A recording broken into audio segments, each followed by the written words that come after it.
Metahuman. So good afternoon and welcome to this final session of the 5th Metahuman Futures Forum. And it's my pleasure to introduce to you Anastasia Zoe Solioto, who is a visual artist, theatrologist, and assistant professor at the School of Early Childhood Education at the Aristotle University of Thessaloniki in Greece. So welcome. And I will put now your presentation and leave the stage. Thank you. Yeah, it works well.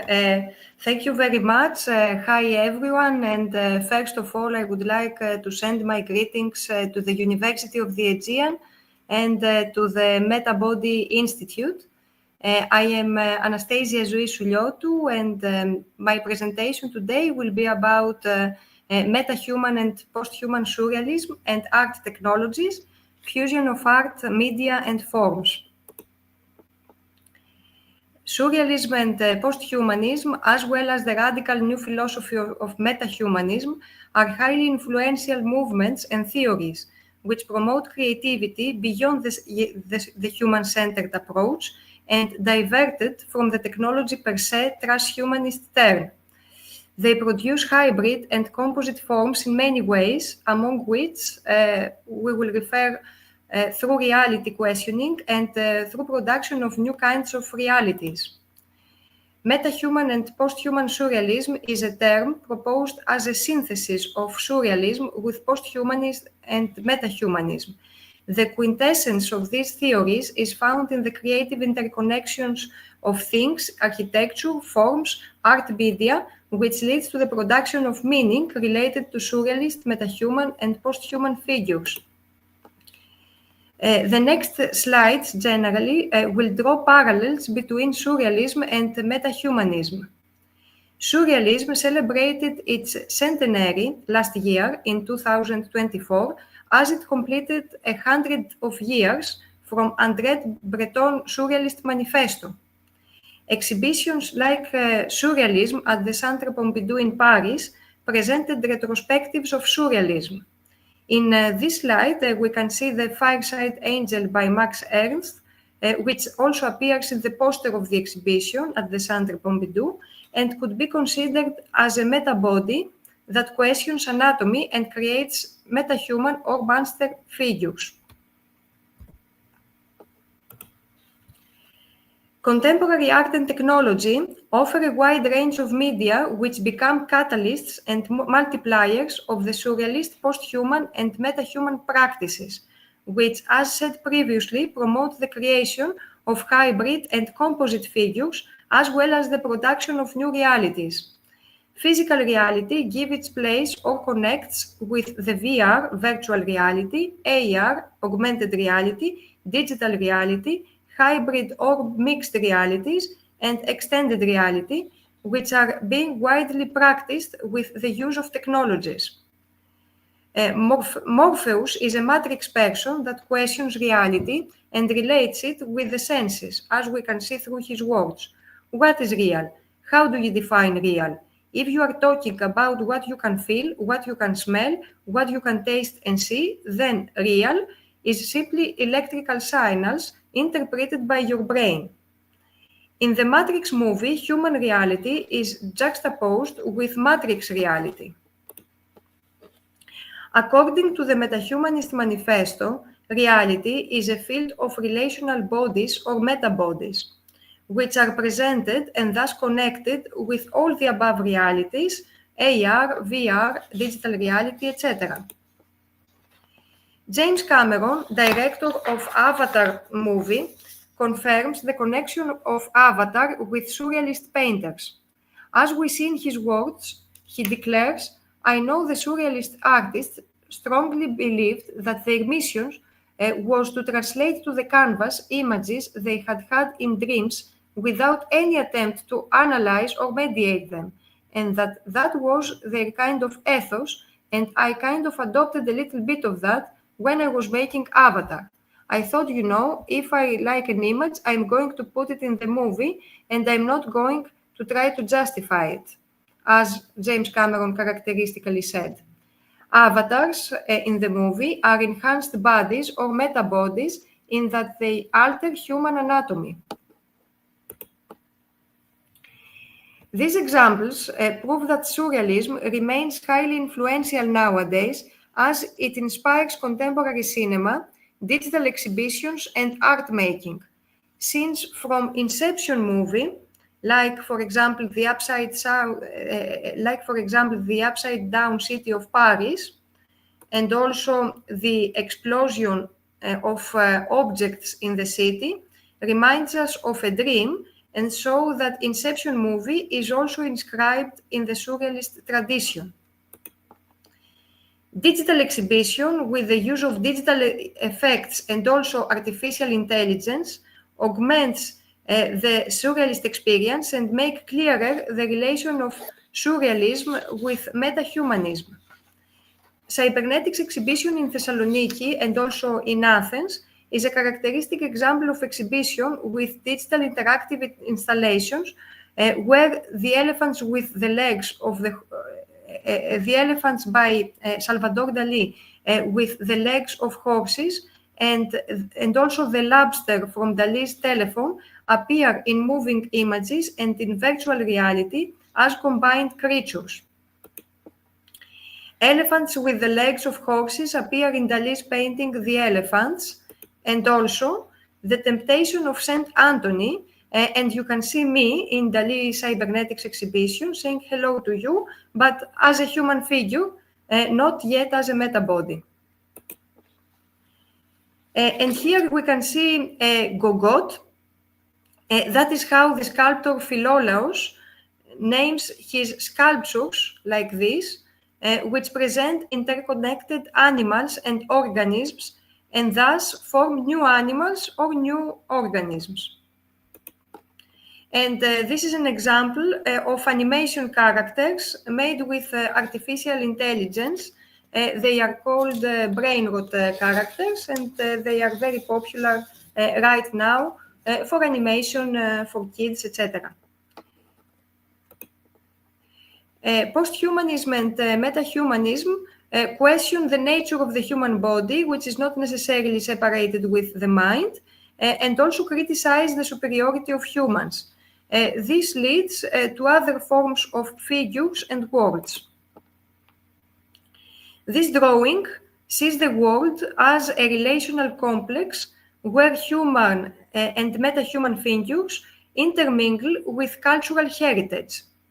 The human figures appear to wear monuments of the city of Thessaloniki. Thus, the people in the city become one. People in the city are presented as indistinguishable entities and become relational bodies or metabodies as the process of wearing or exchanging body parts and parts of the city are the modus operandi or the common relational body or the panchoreographic body within the world of this drawing. Interactive digital technology, as you can see, there is a link here where you can visit and play with interactive digital technology and guide you to every figure in this drawing, enabling to walk into the mind of the artist. So let me guide you through the details of this drawing. This is a female figure that wears the fountain of Thessaloniki, and as we can see, she also holds a smartphone. Here, another female figure wears the helices of a church in Thessaloniki. So we can see that her hair, as well as her costume, has those spiral elements. Here we can see Rotunda, which is a very famous monument in Thessaloniki, but we observe that there are eyes behind the windows of Rotunda, so the monument of Rotunda has become a mask.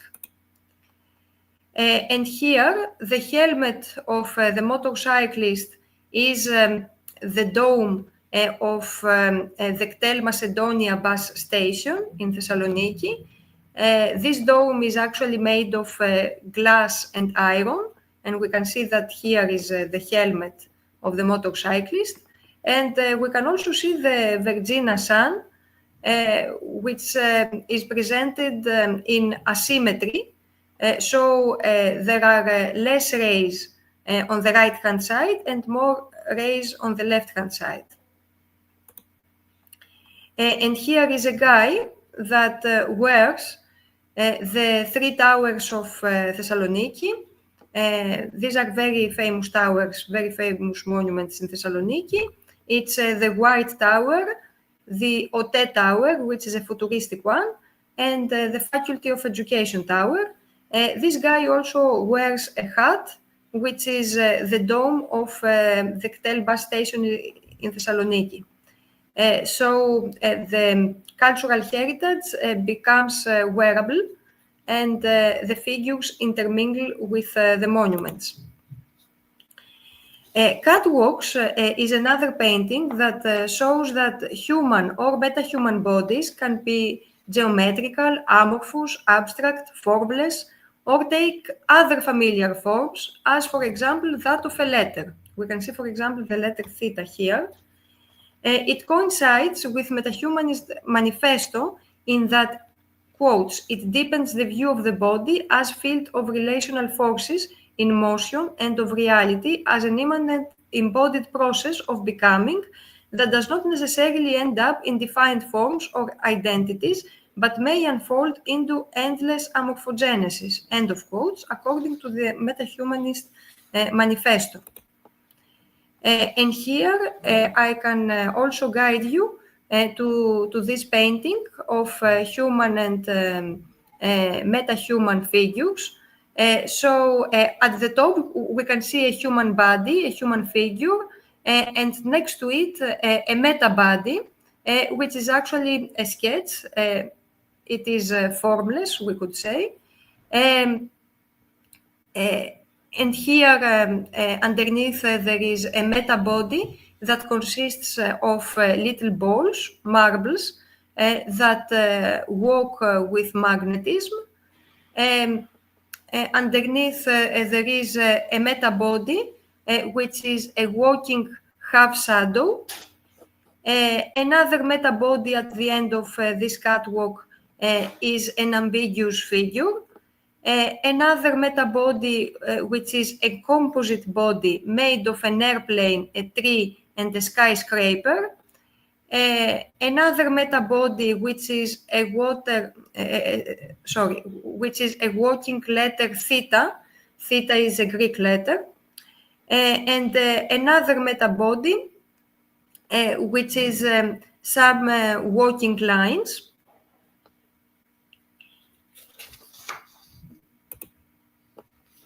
So from all the above examples, it becomes clear, and as a conclusion, I could say that fine arts and art technologies have been proven to enrich the design, processing, and animation tools, and augment thus the experience of those figures and their further than human potential.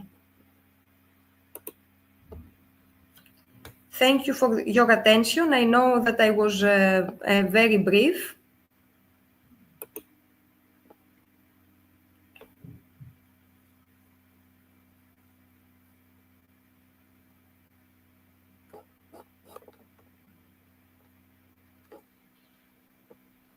Thank you.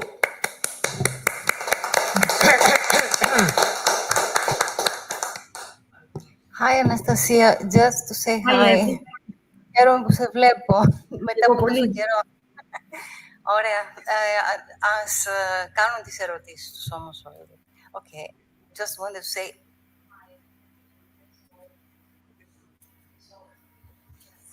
Good. No, if anyone wants to...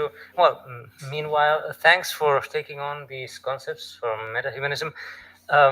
Just in case it's for your interest, I just point you to, because all these concepts that are just briefly mentioned in this manifesto from 2010, gosh, 15 years ago, here in Lesbos. They have the longer elaboration and genealogy in many writings of mine since 2002, and you can find them in bibliography. In the link of the metahumanism.net, you have there linked different links to bibliographic references and texts where I expose the genealogy of many of these concepts, just in case you want to go deeper into their long evolution, because in the manifesto they were just very briefly mentioned. But just... Okay, I'm very interested, yeah. However, I'm just making a comment. It is interesting how things need years to grow. I mean, the manifesto was in 2010, the first Metahuman manifesto. So it needed some time to grow and become a tool for arts, which is quite impressive for me. Yes, later on, the 2022 manifesto will be used. It's always an historical time demanded to make something you propose an analytical tool for others. And I was impressed to see the case studies Anastasia showed us, analyzed under that perspective.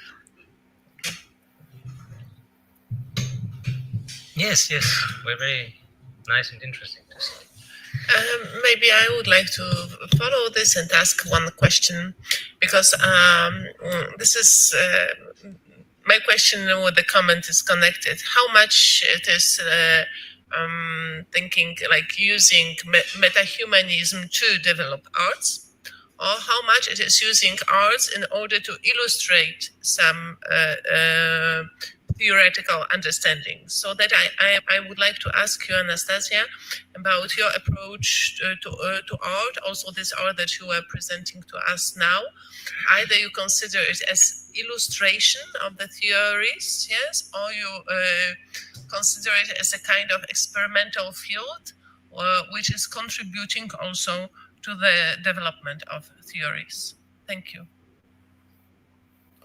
Well, thank you for this question. I don't know if I could see it as illustration, because I should have all the texts on metahumanism first, and then try to imagine meta-bodies, etc. But in the case of my paintings, this didn't work exactly this way. Actually, I had some inspiration, some imagination. I made the paintings, and then I find myself in the texts of metahumanism, and this makes me think that metahumanism is something that nowadays we need to think of. We need to imagine the world of tomorrow, maybe, in terms of metahumanism. I don't know if the art could illustrate metahumanism, or if the art blazes its own trail, and maybe can intersect with metahumanism in certain ways, but I think that metahumanism could be very helpful to artists, because it also gives ideas about how the world could be. And this is always a very creative process for us, the artists, to imagine different bodies, different figures. I don't know if I answered completely the question, but I think that this is a question that needs to be asked. Partially, because we should work on it. referring to your own artworks, but you were also referring to some other artworks like to surrealism, to Max Ernst, and so forth. So then, when I'm talking about the art that is can be illustrative for theories, or art can be considered as the field of experimentation that can push theories further, I meant something a bit bigger than you trying to illustrate metahumanism within your artwork, because then, but as I do understand from your talking, you consider metahumanism as a kind of helpful theoretical tool in art critique of nowadays concerning certain fields of art. Do I understand correctly? Yes, and that we could see some some artistic movements through the lens of metahumanism, as for example surrealism and the work of other artists as well, maybe Jeronimus Bosch as well, who is much older than surrealism, but we could see some artistic movements through the lens, through the opus of metahumanism as well. Thanks. No, I find it very interesting, and I always like to see like new takes that I had not considered before. Just to add possible tools into so the concept of metabody, which was actually my oldest one since 2002, I always conceived as relational fields, right? So fields of relations, the body as field of relations. And so one thing that I always ask myself when looking at metabodies of any kind, a city, a bacterial metabody, or an artwork, is the entire field of relations that the artwork creates, for example. So then not just the content of what you see, but also how is the perceptual relation to the person looking at it or moving with it, or this kind of thing, just in case this is helpful for you, as you know, or even, for example, the kinesthetic process of painting the painting. What is that relational process of the body moving in the actual production of the work, or even of the whole what? No, we don't need to move on. No.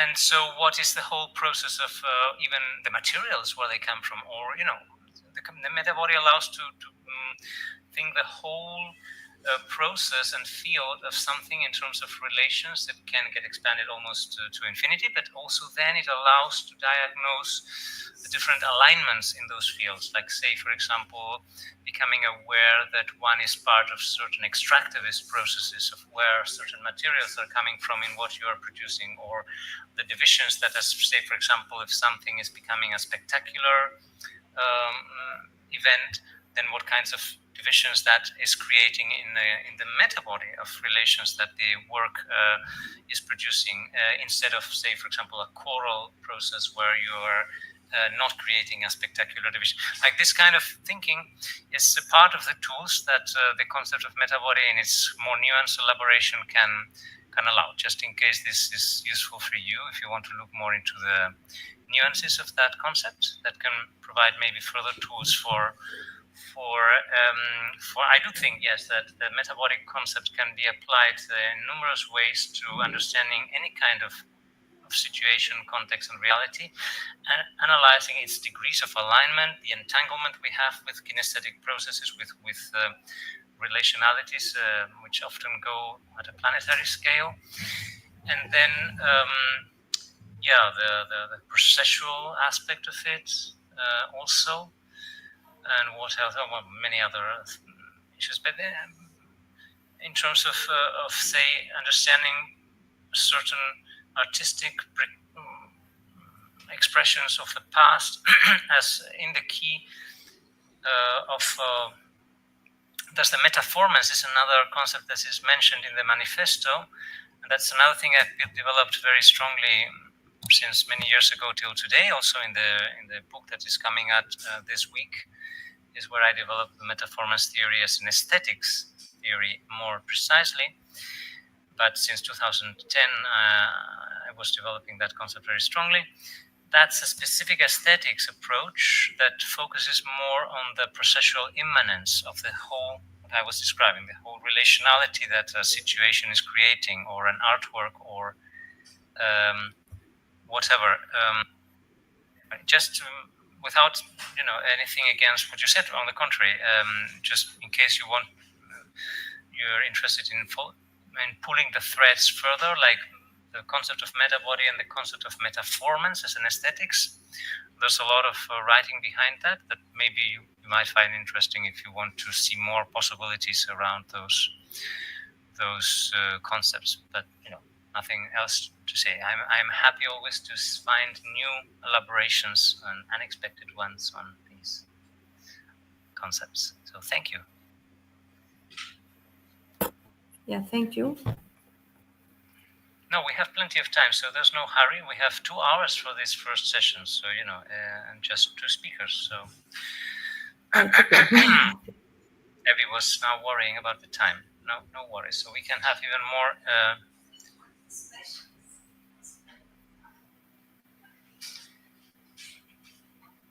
So if there are any further comments on this.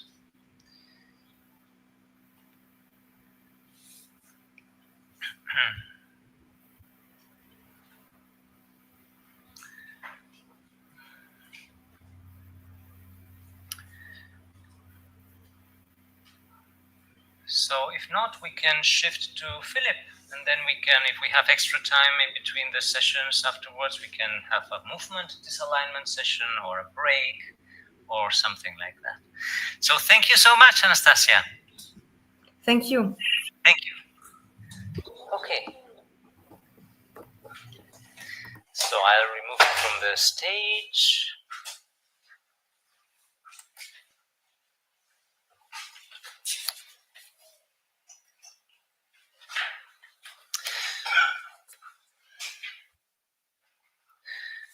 So now it's my great pleasure to have to introduce to you Philip Butler, who is here with us. Come over, and who is an international scholar whose work primarily focuses on the intersections of neuroscience, technology, spirituality, and blackness, using the wisdom of these spaces to engage in critical constructive analysis on black posthumanism, artificial intelligence, and pluriversal future realities. So I will put now here your presentation on. Welcome, and thanks so much for coming over from the US, right, to be with us. It's really a great pleasure. Thank you. Yeah, so that you can turn the. No, I was going to refresh really quick. Oh, that's perfect. Yeah, now you can turn. There we go. You want to go to the first? Is this the first one? Yes, the first one. Awesome. No. All right. Well, thank you for having me out. Excited to be here. Really did not want to miss up a chance to come check out the island of Lesbos. So I'm really been enjoying my time here. So today, just going to talk about the meta nature of Black transhumanism and Black posthumanism, and I found it particularly interesting and fun to do, mainly because of I guess maybe the backdrop in which I do a lot of this work, because I find myself pulling apart, and not only the language or even the ontological frameworks that precede some of the things we've done, but I find this particularly interesting because, and which is why we're focused on the meta nature, has to do with, in some ways, I see metahumanism as it's been presented as kind of like this ontological varnish, whereby you have something and it completely strips the thing of what it has, an opportunity to lay something new. And so that's kind of what we're going to be doing. And so in order to take a look at what there we go. What to expect. So we'll talk about Black transhumanism, right, as a humanist critique, Black posthumanism as an anti-humanism, and then the meta nature of Black posthumanism and Black transhumanism. Got it. Okay. So I want to start with this quote by Alexander Wahilier, right? He talks about it, pretty much says that the greatest contribution to critical thinking of Black studies and critical ethnic studies more generally, right, is the transformation of the human into a heuristic model and not an ontological fait accompli. And I think this is important because what we see, right, within the larger trajectory of Black studies in conversation with whether you can think about large, other dialogues of like deconstructive theories or other critical, postmodernists and things of that nature, right? This seems to be this kind of parallel work happening whereby folks are doing things on this one side, and similarly, and at the same time, you can argue, whether or not it happened before or after, right? These things are happening kind of simultaneously, and I think this is particularly interesting and important because what you see, I think, not only in Black studies, but my work is an attempt to engage in a type of hyper locality, and I think that's important, especially as we talk about critiques of form and spending time with notions around imagining the realities, right, from the same kind of material construction that we have today, because in this sense, what we're attempting to do is describe spaces that are particular to us and particular to the people that we hail from, because each one of us has a particular social location that helps to steer ground, right, and help kind of direct the work that we do. And so in this one, we're going to start here, just kind of talk about Black transhumanism. So, and when we go through each of these, we'll look at the exploratory question, their view of the human, right, and then the call to action of each of these. And I think that becomes important. And this is not necessarily to be a particular critique of other forms of transhumanism or posthumanism. I know that happens a lot, but this one here, I think, for folks may not just be familiar with this work, and so I think it's important to lay this out. And so within Black transhumanism, one of the questions, I think the primary exploratory question that I pose is, what would happen if Black people merged technology and spirituality for materializing, liberating realities? And I think this is important when we start talking about the things that are not going away, right? You could think about technology in terms of, right, the technical, right, or even the technique itself, regardless of how these things are understood across time. But nevertheless, right, we could think of technologies at the very basic level as either an extension of oneself, right, as the reconfiguration of nature into things that can be utilized, right, to augment and extend. And so when there may be spaces that present kind of a universalist construction of what is technology, right? Oh, we're moving towards this kind of AI age, things like that. I think there's an impetus to kind of suggest that all of these things are kind of cookie cutters, where you can pick up these notions of technology and drop them in various spaces, contexts, so on and so forth. But then the question I'm particularly interested in is, like, what are technologies that arise out of specific cultures, specific modes of embodiment, things of that nature. And so, depending upon, right, who you're in conversation with, right, you can see spirituality itself even as a form of technology. And so the question becomes, like, how are we engaging with the things that have been that have historically been used to either ground us or connect us with something else, particularly, right, the unseen, as it means, right, to either construct, form, or build something new that has yet to be kind of brought to fruition before, at least not in the way that we've, at least not in the timelines and the arcs of history that we find ourselves in conversation with. And so in Black transhumanism, right, sorry, skip one. Black transhumanism sees the human, right, as a cybernetic technology of white supremacy, right? So in this sense, you're looking very squarely, right, in the present, and even in the near future, in the near past, in the sense of, right, certain people have the opportunity to be humans where other folks do not, and in this sense, right, especially within like the West and even the U.S. context, you don't necessarily you primarily get to see people of European descent who are readily accepted as human, and the folks who are of African descent or space in between have a very interesting relationship with the notion of humanity, whether it's been given to them, whether they're allowed to accept the term or have all of the rights and privileges of being human. And so within this particular framing, it becomes a technology stratification. Either you're human or not, and if you're not a human, then you exist in various degrees away from humanity.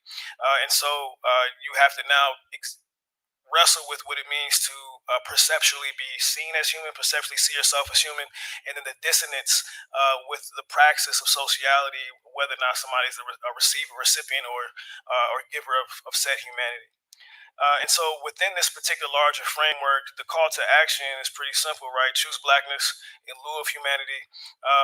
Choose blackness, black worlds, and black ways of being over humanity. And so in this sense, in order to use technology to augment black lives or black life or black ways of life, it puts in a very real way, the tension between blackness and humanity, and suggests that if humanity is something that can be given and taken away in a means of a social political context, right, then give up this particular fight because it seems to be not going anywhere, right? You could think about this in terms of civil rights movements, various modes of like the last 400 or 500 years, where people have been enslaved or denied certain aspects of citizenship, so on and so forth. And so in order to move out of this reality, the idea is that shed humanity, move further into blackness.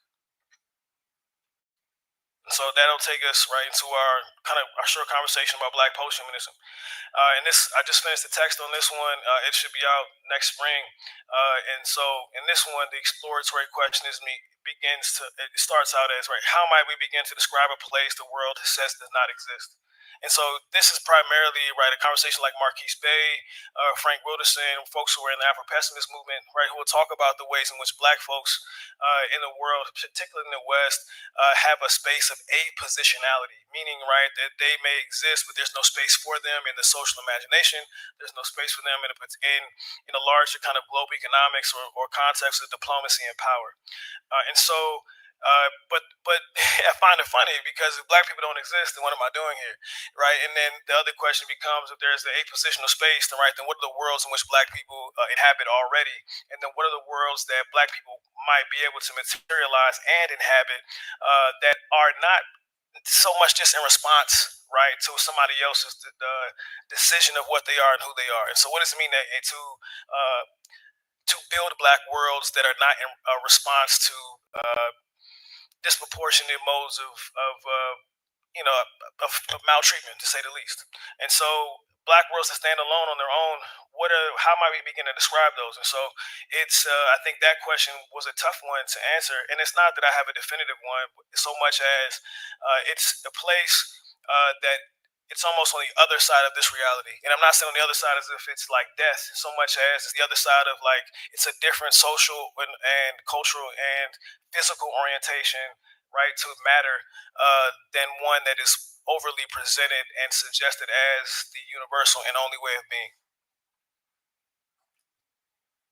So in this sense, it's Black post-humanism sees the human as antithetical to Blackness, right?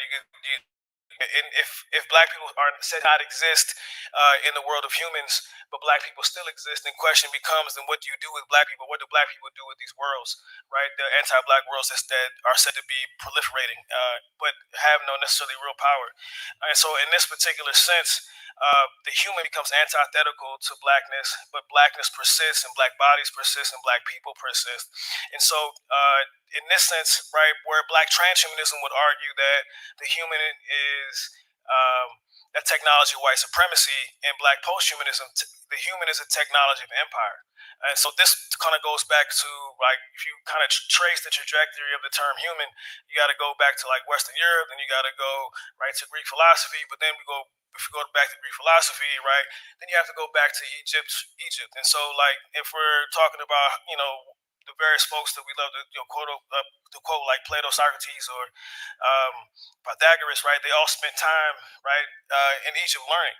And if this is the case, then we look at Egypt as one particular case study, and then you also have to look at the scrolls that would suggest that the Egyptians were the only humans. And so it's not as if white folks came up with this idea that they're the only humans. This is a larger conversation about power and political proximity. And so if it's a conversation of power and political proximity, then we're also talking about the construction and maintenance of particular worlds that see themselves as not as singularly important. And this is where you could probably have a larger conversation about notions around human exceptionalism, but that's not necessarily what's important here. The idea is more so around recognizing that the human is antithetical to Black people, and that the human itself is a technological a technology that is just to stratify and maintain proximity to power and privilege.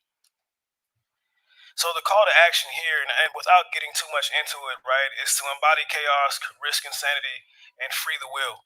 And what I mean by embody chaos, right, you can think about the simile to what you described, and this is why we've landed in having a different conversation.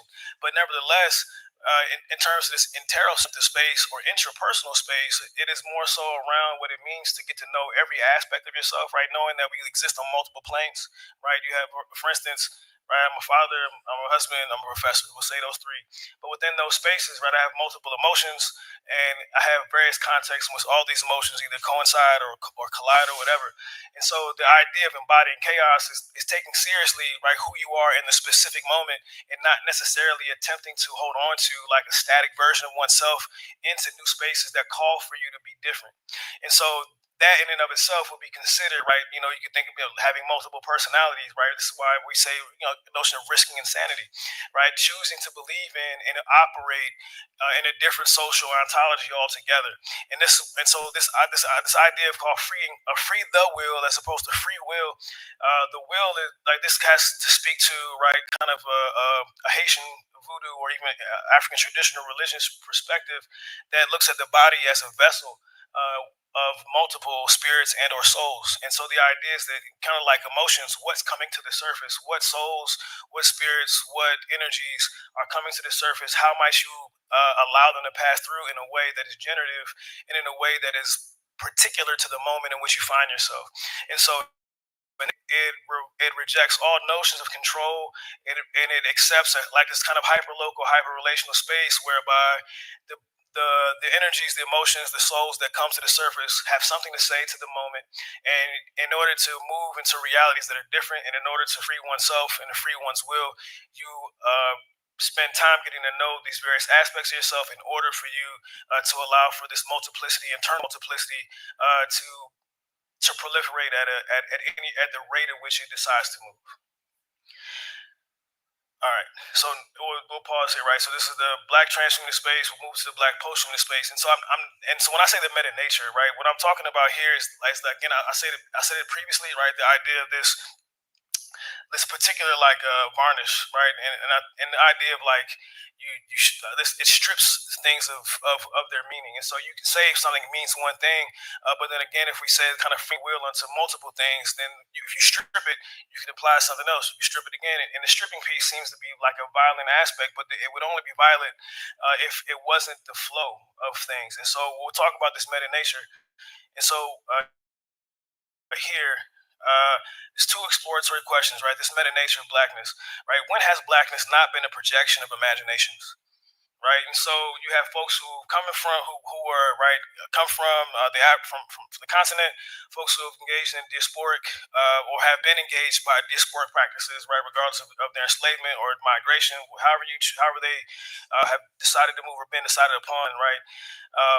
And then you have the other questions: what might Blackness be, right, when lived out of that place which defines Blackness on its own terms? And so again, this is a question that is primarily within the Black posthumanist space, but I think as a meta question, it's a question that I think is one in which it allows for world building to take place. And I think world building is particularly important here because, again, we were in a class, and I was teaching a class on intro to theology, and we were talking about tables.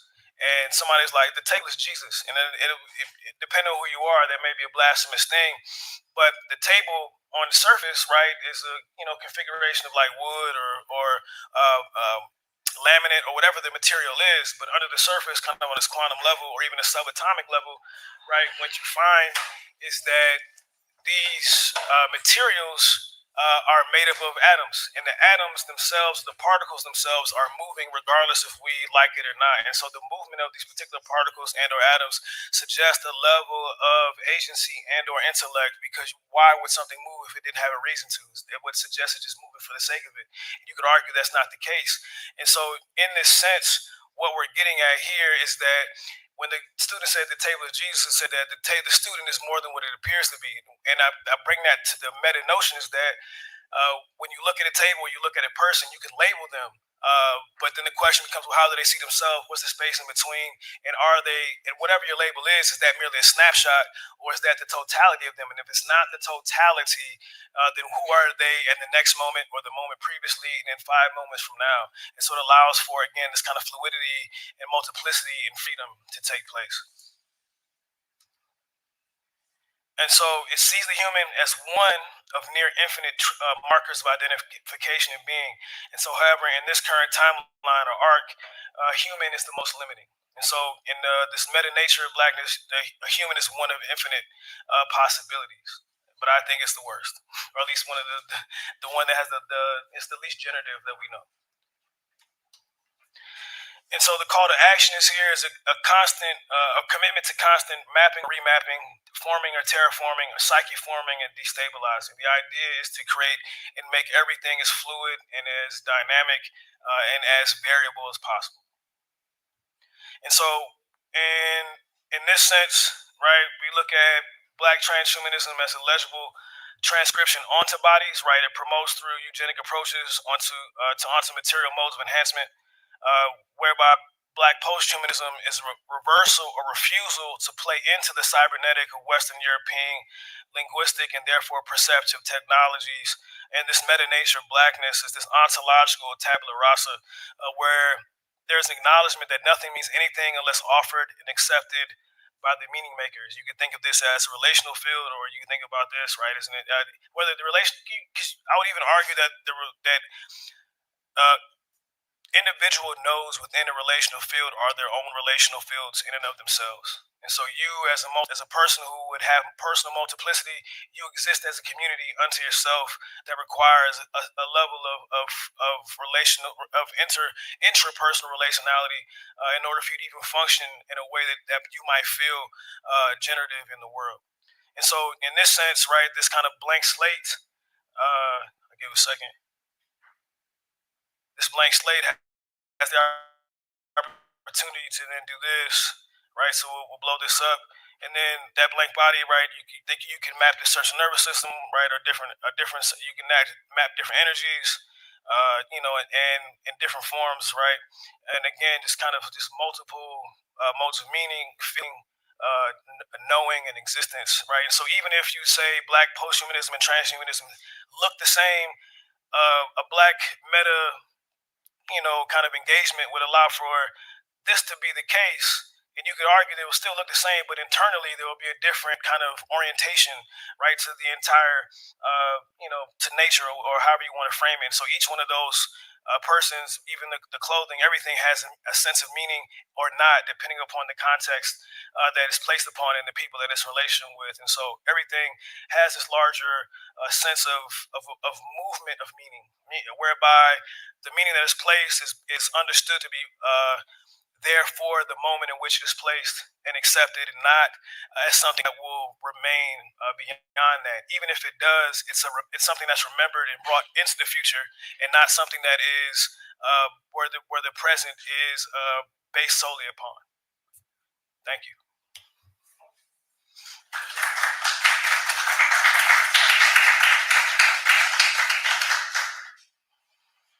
Thanks so much. Well.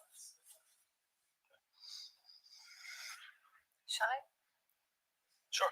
Well, first of all, the slides have been a masterpiece, a real masterpiece. Thank you.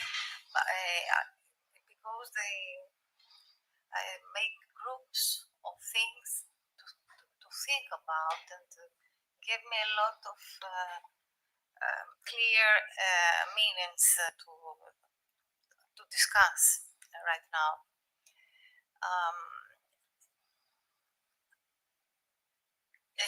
Your paper shows that things are course, have a diversity and are multifaceted, and we really have to rethink about everything.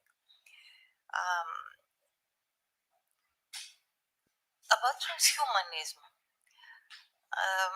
First of all, I think that transhumanism has nothing to do with posthumanism. It is a kind of Aryan humanism that has a fascist origin, actually. I mean, yes, it is made for just creating some superhumans who will be very white. There are variations of whiteness, also rich, not white trash like the rest of us, for example, and all this. So it is a call for people who are far right wing, neoliberal, etc. However, it is a tradition to discuss transhumanism in post-humanism conferences. In all Beyond Humanism conferences, we have transhumanists who come over and repeat the same things with a huge variation always, because one is quite happy that he can go to the stars, and another is very happy because he's very handsome and so on, or the other is very rich. They have nothing to say about the environment, the crisis, the whole economic crisis, and so on. And of course, nothing for other species.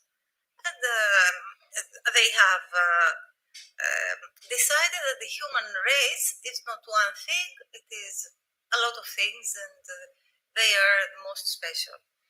That's why I believe we should actually exclude for our talks as posthumanists the transhumanist attitudes and beliefs. As for posthumanism itself, I'm happy when it finally goes political, starts to go political, because it started as a rather timid, unpolitical thing, discussing about the human of the future, and then the relation with nature came, and then the other species and everything. Critical posthumanism that has arisen during the recent years, and it's both in the two sides of the Atlantic, and Europe and the USA mainly, Canada probably a bit. But I think it is also rising in Latin America also. Really directs things to politics, which is our issue, actually. Politics is always our issue. That's why maybe we just need to make the discussion wider and enlarge things, probably talking about humanity, actually. I can understand that there are strong political positions behind your talk, and of course it is a very important issue. I mean, origin, etc. But maybe we all need to have the broader look, the broader image to what critical transhumanism is in general. Okay. Critical posthumanism, not transhumanism. Yeah. I don't know if I made myself clear. No, you did, and here's so. As a matter of fact, I'm gonna put it back up because there's more. I kind of at least no, you're good. Oh, okay, sorry, you're good. But the idea on the this one, yeah, that's fine. So then, yeah, it's back. Perfect. And so the basic idea, right, is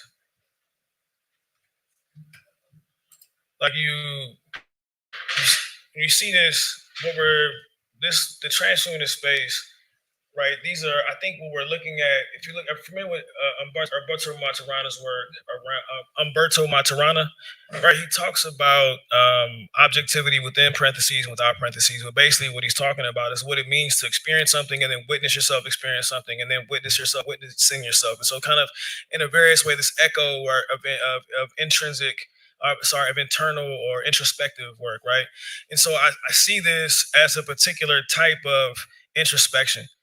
Because I think part of what I'm attempting to do is acknowledge the fact that right now we're in a technological arms race against these giants, like and to say that we're not, I think is a bit of a denial of what we're watching in some ways. And so if we start here, right, this is the surface where like the fight has to take place. But in order to do it correctly, where you can think about something like climate change, whatever, you're gonna have to have a deeper, in this kind of post-humanist side, a deeper reflection on that. And beyond this, in order to actually deal with the dynamicity, right, of the speed in which things change, and you're going to have this kind of meta nature to engage with it. But I hear people say these broader issues, but we still haven't got over the differences in ourselves. And so, like, that's the broadest of issues, because if we don't take seriously the differences within ourselves, then we won't actually learn about the local spaces. If we want to do sustainability or ecosystems, then you probably should be as local as possible and learn about the Black people here or the white people in this space. And I even like, and this is part of, I think, my larger critique of the academy. Like, we say white people and Blacks as if they're like this particular dichotomy. No, like, you have Greek philosophy for a reason. You should have Black philosophy, right? Like, you should have British philosophy. Like, name the actual geographies that they come from as a means to become clear about who's doing the work and what the context in which they're coming out of, in order for them to even make the claims that they're making.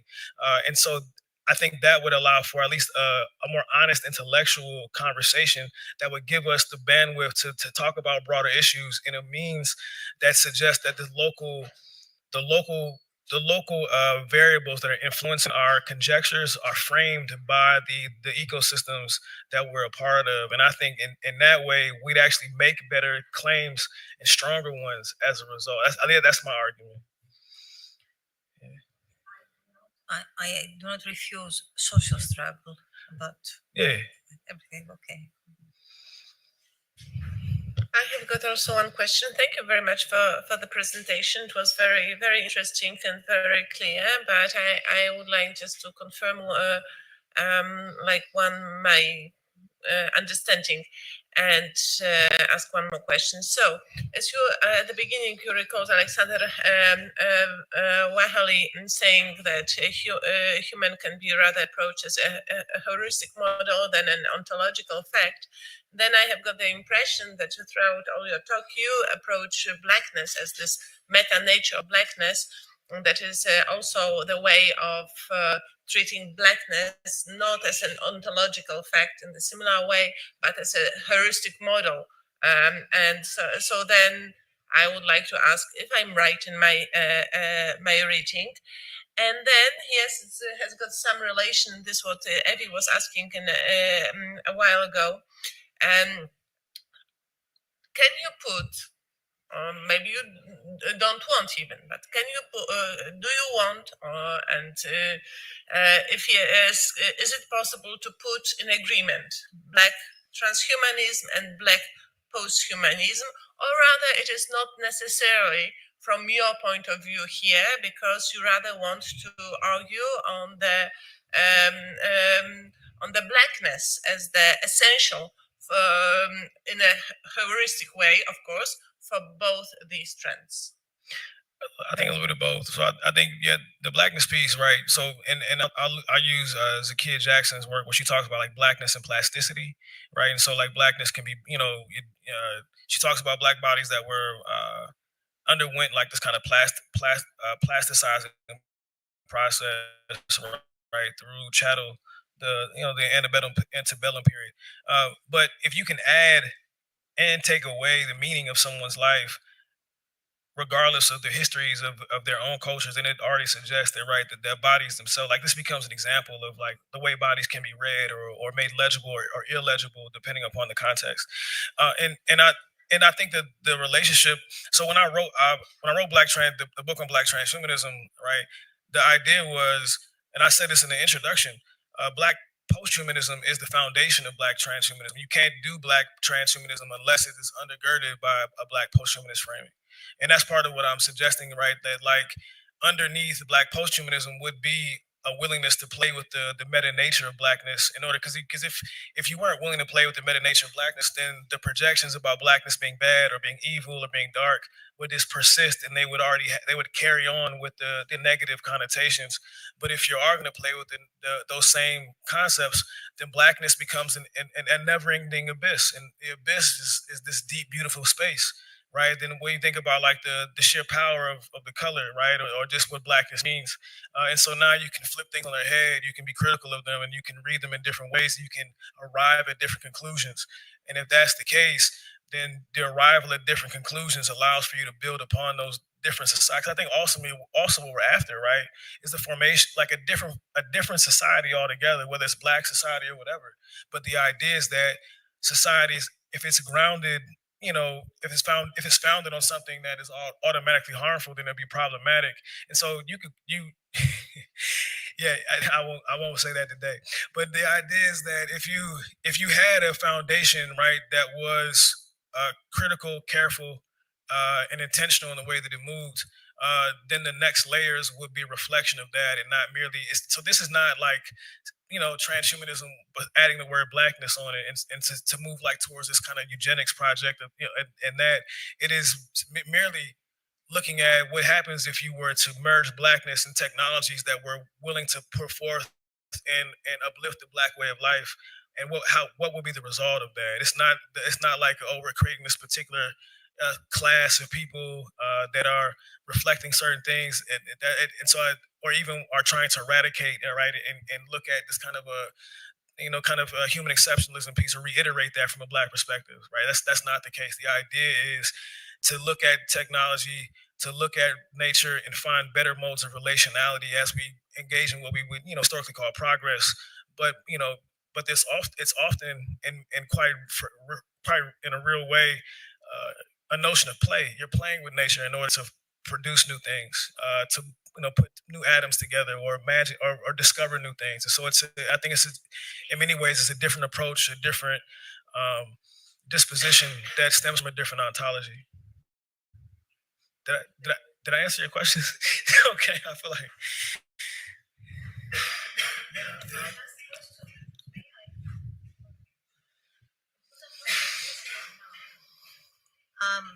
Can that ontological tabula rasa of meta-nature of Blackness turn into something critical? I mean, like critical post-humanism, or a broader critical post-humanism? I'm sure it could. I imagine, this, it could be used as a methodology like anything else, right? But the idea about like so the work that we do is just about hyperlocality, right? So the broader stuff, that I'll leave that to somebody else. But Black work has always been a critique, and so in many ways, this is actually a turn, not so much from the critique, but a turn towards construction, because you can break stuff down so much, but then my question that I pose is, what are we building next? What systems are we putting in place? And how have we been critical of what is currently established in order for us to then build something new? And so I think that's so you definitely could. That's the strands are there, but I think at this point I'm interested in building something new. Yeah. I have a little bit of a perhaps sounding naive question. Where do you see on the planet today a place where spirituality is really helping things to change? It's a good question. Yeah, politically speaking. Politically speaking, yeah. Well, I think this is. I'll answer this question, I think, at least in two ways, right? So the first one is, right, when you're looking at question of spirituality change. I think that so for me, maybe there's like 4 parts to this question. So for me, I would see spirituality as the weaving together of every facet of one's life for a coherent way of life. So it's not like you're going off into the mountains or you're meditating all day. To me, that's not spirituality. These are practices, but they're not necessarily what spirituality is. And so in this sense, I think I heard you describe is like things not running parallel, but they're overlapping. And so for me, it's like these are threads. You take the threads of your life, you weave them together, and when they become coherent, right? That is your spirituality. Spirituality would be an extension of your behavior. It's your code of ethics, right? So if your code of ethics is one that says, we have to move politically, then you're already engaging in that. The other end of that is, where are we having schools where we're teaching people how to weave together their different aspects of their lives in order to engage in that type of critical analysis, right? So the back end of this, in order to weave things together and make it coherent, suggests that you pulled it apart, right? This is, I think, where Ellie's talking about this critical piece, the critical aspects of yourself. You pulled the aspects of, everyday life or what things you engage in that critique and how you relate to it. That in itself will be this. I would think that's already spirituality. So if you're talking about that, I would assume that and I'm not a big fan of assumptions, but folks who are engaged in this academic work, this is already doing this deep spirituality. If you're doing this deep critical analysis, so according to my framing, it's already happening. I imagine you're doing it. Thank you for your answer. Very good. Thank you. Sure.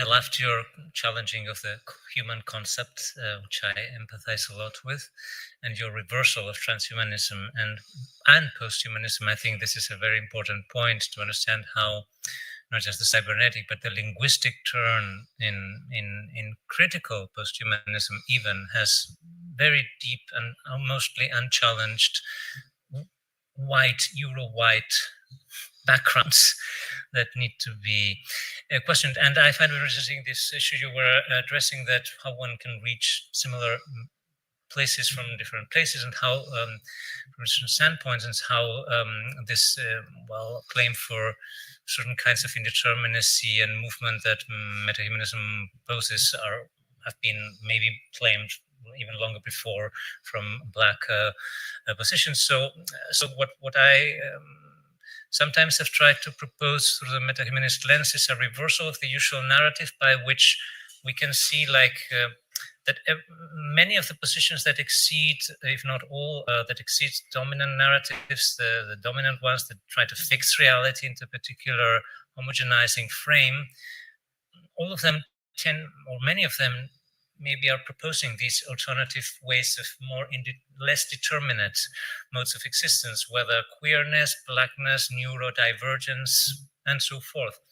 And so what I tried to push that further, when I try to push that further in the metahumanist lens, is by saying, okay, the real anomaly is actually what became dominant, which is a small aberration, sort of a small kind of accident in our evolutionary, becoming in this multiplicity of expressions. Suddenly, some tendencies started to impose themselves as this homogenizing force that started to erase the rest and to become static, this stasis of certain tendencies that I find so intrinsically anti-vital, because if we would agree that life is this diversification process, this symbiotic networks and so forth, and then whatever fixes itself is going against it, and hence it needs to be overcome or will be overcome eventually, sooner or later, because the other forces keep proliferating and so forth.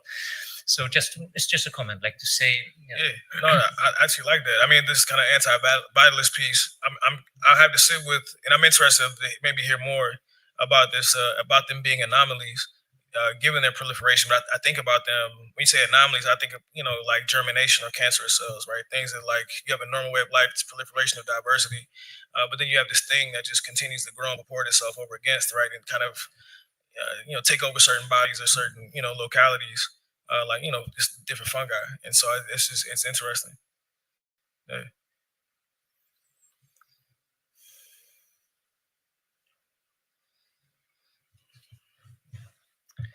Well, we have more minutes. If anyone has some, we have 45 minutes. I think John Serson is already back there in the background, but officially until 6 Greek time. We don't start the final session, so in case you still want to comment something, please. Are you about lost? Shall I ask? Sure. Who is it? Okay. There are always more issues, the feminist issue, because black feminism is powerful.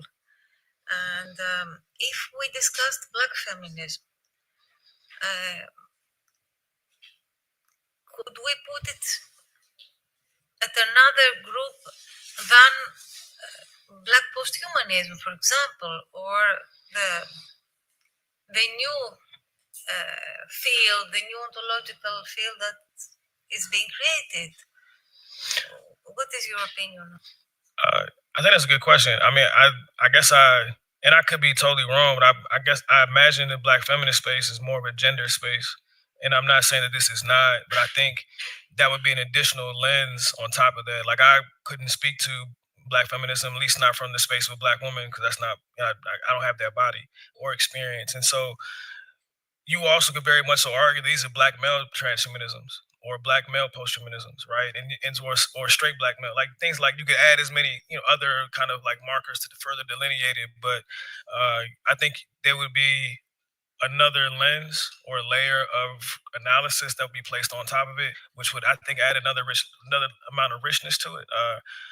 But I don't necessarily know how I would frame it, because and that's something I say I would leave that up to somebody, because I don't want it to do that work that is beyond my own scope in that way. Yeah. Cool. Well, thank you, everybody. Thank you.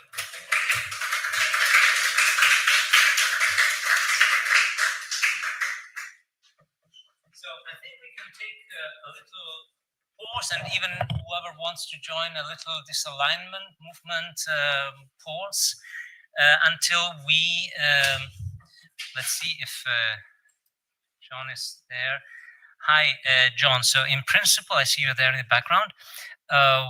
We will be in principle initiating your session in 40 minutes, if that's okay, as planned. Great. So we will make a small pause now, and we will start sharp at 6, so that we have good time for final debate with our final guest. So see you then in just a bit over 30 minutes.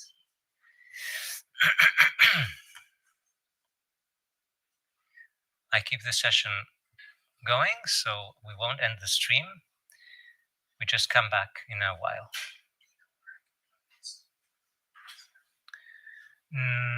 Well, wait a moment, yeah.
So people are coming back from the pause. I can maybe already bring you onto stage, John, if you like, and we will start the streaming very soon. Hi, there you are.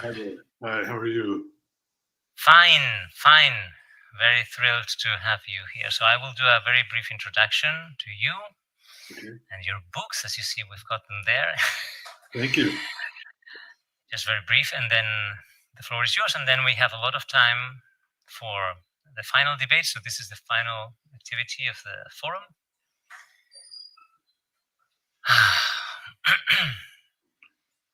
Very grateful to be a part of this.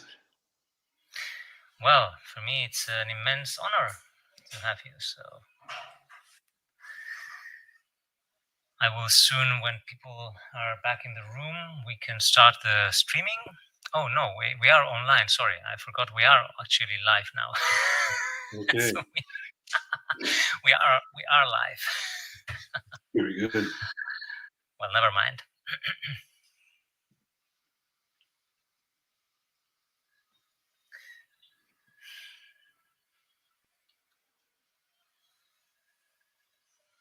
So it's a bit early here. I'm not especially a morning person, but I'll do my best.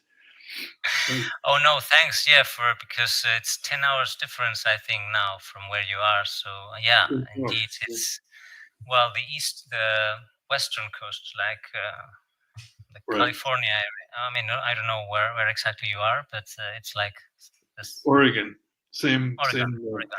part of the country. So now it's 10 hours difference. Mm-hmm. So thanks. Yeah, thanks for. I mean, this is the last time slot for us, but it's early for you. Not bad.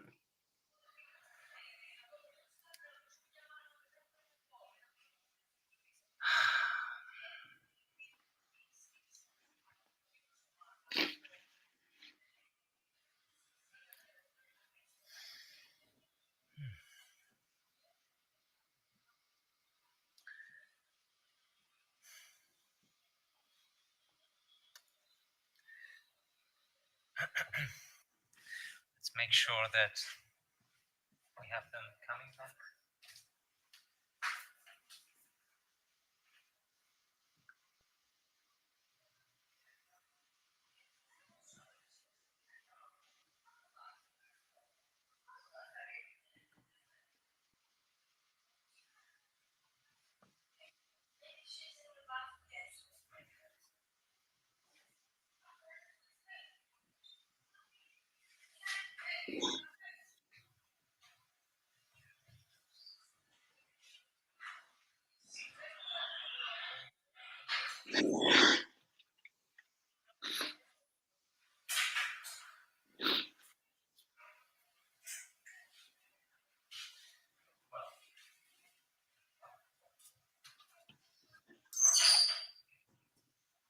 Okay, I think we can move on.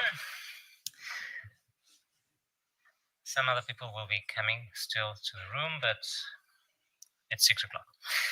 So it's for me an immense honor, and I'm immensely thrilled to be able to close this forum with John Zerzan, who is the most powerful voice in anarcho-primitivism since the 80s, and this being a major topic in relation to many of the claims we have been proposing in this forum since 3 years ago, especially, for example, but not only, the claim of the potential return to gatherer-hunter types of societies, but also the wide and multifaceted critique of civilization, of dominant civilizations, which one can see for those who are not fully yet aware of the work in these 11 or 10 books, plus the re-edition of Future Primitive books that you can find all of them in John Zerzan's website as well, referenced in detail, but you can also search online. So perhaps the most famous one and quoted one being Future Primitive, with the essay under the same name, where you have the detailed claim on gatherer-hunter societies.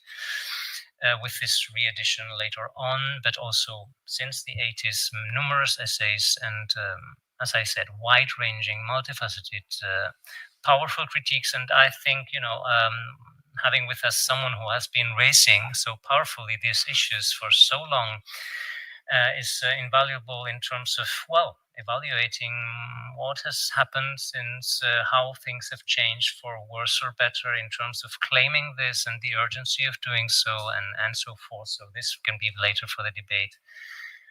An enormously enriching source for exchange. So welcome, John. I will now just leave you there on stage, and you have as much time as you wish for expanding on whatever you want, and then we have a lot of time also for the final closing debate. Thank you very much. Thank you so much for being with us. I appreciate it. I'll keep this somewhat brief, then we'll have time for discussion. Well, anarcho-primitivism or green anarchy, this is coming from definitely an anti-authoritarian ethos or orientation. It's a look at origins and foundations, dynamics of how we got here, how we have arrived at this place of, frankly, ruin and disaster. What causes that? How does it proceed? It's a take on domination and what needs to be added to the list of what is domination. I include civilization and technology. And I think there's a certain logic to that. And I've been around a while. And so over the years, you gradually get an overview and see what is the logic of all this, what makes it roll forward in the way it does. Upon Jamie's kind invitation to participate, what I thought, first of all, I was thinking of a lecture I gave at Columbia University a few years ago, but I quickly realized that would be quite incomplete because it seems to me in actually just the past 2.5 years have been some amazing developments. And of course, I'm referring to technology, artificial intelligence, in particular, generative AI. And what's that really bringing us? What place are we at this point? I think it raises fundamental questions. I mean, we are the symbolizing animal. That's the definition of modern human, Homo sapiens.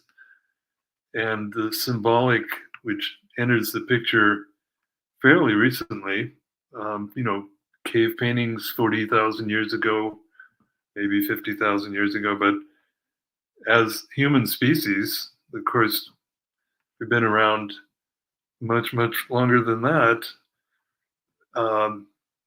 Stone tools dating from 2.5 million years ago, cooking with fire about 1 million years ago, and all of these developments that are mainly looked at as just a waiting period, waiting for modern humans to come along.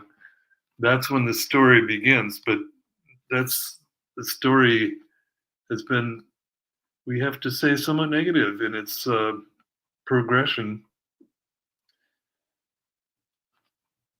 So I'll give you some points, mostly fairly well known.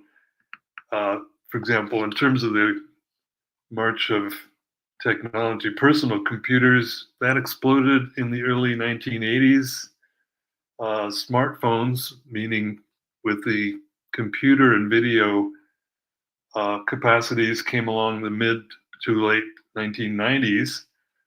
And by 2022, 75% of the world's population has smartphones. It's kind of an onrushing juggernaut of that kind of technology. And of course, social media in its many guises, Facebook, Instagram, many, many others, have developed apace. And what does all this mean in terms of communication, and perhaps we should put communication in quotes, really. What does it mean? I think it's been an enormously negative result. But wait a minute, we have this wonderful connectivity. We're all connected instantaneously, globally. Technology brings us all together. Really? Of course, that's a mammoth lie, fundamentally. There's never been so much isolation, also standardization and other things, but this is what the reality is commonly referred to as the epidemic of loneliness. The UK has had a minister of loneliness since 2018. It's a huge fact of life. Emotional well-being, and I'm mostly acquainted with the facts in the US and the UK, but I think it's pretty well a global thing. And I refer to, for instance, emotional well-being of the young, the train wreck, absolutely devastating picture, along with many aspects of that, including high suicide rates, depression, anxiety, dread, the age of grief, it's called sometimes, low energy, the sadness of pop music. I mean, you could go endlessly. We could just list at length, and also phenomena such as the deaths of despair, which include middle-aged white people dying of alcoholism, drugs. It's a cold, dark era of decline. So unhealthy. American television advertising, it's awash in drug advertisements, meds for a big long list of chronic illnesses. Not to mention, of course, the more than obvious catastrophe in the physical environment, eco collapse, extinction of species, pollution of land, air, water. And we know all this. It's hardly a secret. But there's also what might be called a public secret, or perhaps the public secret, which is the failure of civilization. The elephant in the room, we might say. It's coming to its end. Its foreordained end, I would say. All the civilizations that have come before, and there have been many, many, they're all gone, they've all failed, and now there's just one left. One global, totalized civilization, various cultures to be sure, but basically just the one, and it is visibly failing, or spectacularly failing. I remember the ads from 20, 30 years ago. You could already start to see this. The youth holding a Coca-Cola can in the steppes of Southwest Asia. You know, the reach of the same commodities. People tend to dress the same. The prisons, the apartments, the airports, they're all the same. Anyway, that's not the main point, but here we come to this. And I think it is a public secret. It's referred to actually commonly as a throwaway line, as if everybody knows it. Everybody can see what's going down, although it isn't much confronted. That's for sure. It's strange, and that's why I use the term public secret. I think the overall facts of the matter brilliantly explained back in the 1990s by Joseph Tainter in his book, The Collapse of Complex Societies. And it shows that how they simply outrun their carrying capacity and the might say the parasite consumes the host. And this is driven by domestication. This is a fundamental aspect. The progressive domination of nature with its inner logic of control, more and more of it, the breadth and depth of it keeps advancing. And the American anthropologist Paul Shepard, commenting on this, he said, it was all there in the first step. All there in the first step, meaning, of course, that the fateful turn to domestication, agriculture, to put it bluntly, this is what you get. It advances according to its inner logic, and you end up with the rest. You end up with extorting from nature instead of taking what nature gives. And this is nicely addressed in the popular novel Ishmael by Daniel Quinn, by the way. He talks about the leavers and the takers, those who would not take and make nature work, but leaving it and just taking what nature gives. Jared Diamond said this move was the worst mistake in human history. He put it that way back in the 1980s.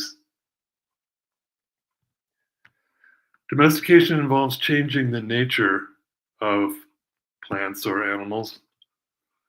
We talk about, for example, breaking a horse. That's a common usage, meaning you have a wild horse and you tame it. You break it. You break its spirit, and then it's a docile animal for human use, for human supremacy, as Jamie puts it so well. And we became domesticated via our role as domesticators. And this, by the way, didn't come automatically. It's often treated that way. Well, it's just a progression, a natural move, the next stage of human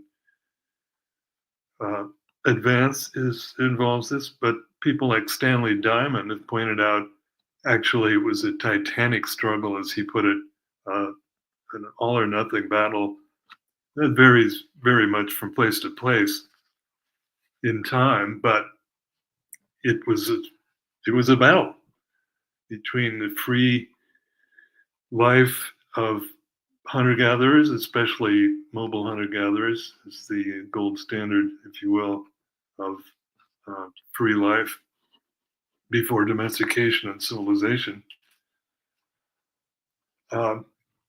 So Freud, this in one of his perhaps most radical writing, Civilization and Its Discontents, pointed out, well, when it comes to humans, the domestication is not a happy thing. It doesn't work so well. That was the implications of what he pointed out there are amazing when you think about it. He said that's the main cause of neurosis. That's the bottom line factor in unhappiness. That's why we're unhappy. We weren't meant to be domesticated. And just doesn't, it really doesn't work out too well. I mean, we need a huge amount, as he pointed out, a huge amount of repression to protect civilization from going away. You have to ensure its maintenance. You have to keep the foot on our necks to prevent it from being challenged in any direct way.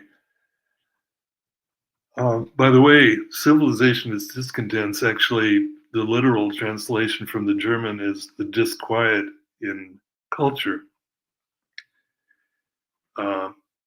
Or if you want to rename it as Civilization and Its Discontents, it would be better to have called it domestication and its discontents, because that's the focus of this long essay in the later years of Freud's work. So he pointed out the tremendous cost involved in this imposition, which we call civilization, and he showed that how domestication lasts and is forced upon us. Well, I want to mention one other important references. Adorno and Horkheimer comment on Book 12 of the Odyssey by Homer, well-known classic,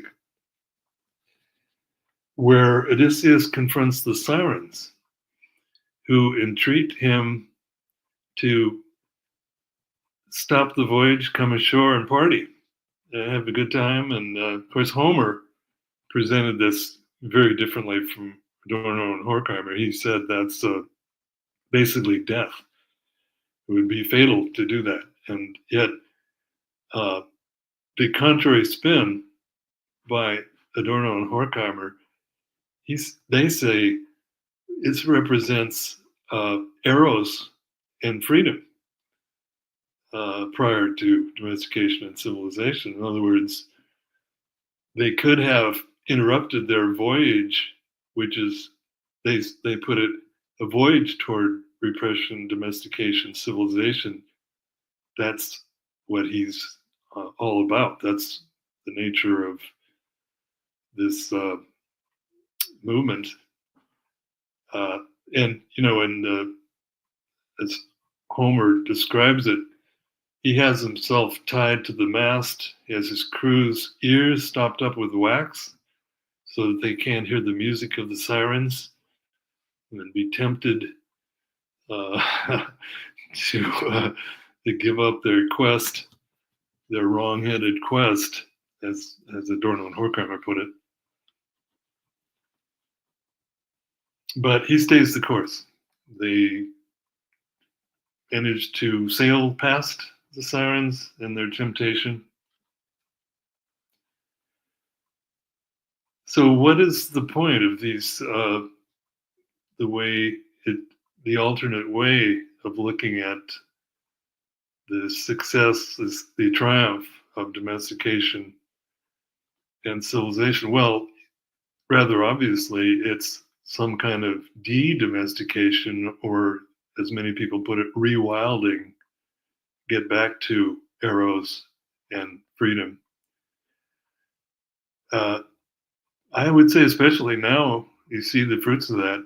You see the failure of that project in every sphere, on every level. Well, but as Freud and others saw it, we have to look at it as justified because of the heights we have reached with the glories of symbolic culture. You know, we wouldn't have art, music, literature, mathematics. That's the fruits of the symbolic, the glories of it. You know, but you know, I kind of wind this up actually with the punchline is, what happens when the machine can do all that, can write the plays and compose the music and everything else? In 2.5 years since ChatGPT hit, now all the students have chatbots to write their homework and so on. What does that tell us about the symbolic culture when a machine can produce it? It's kind of a staggering, I would say, requirement to rethink the whole thing from another angle. It's not only that it's failed, but the transaction involved, the compensation. Yes, we get the glories of symbolic culture. At what cost?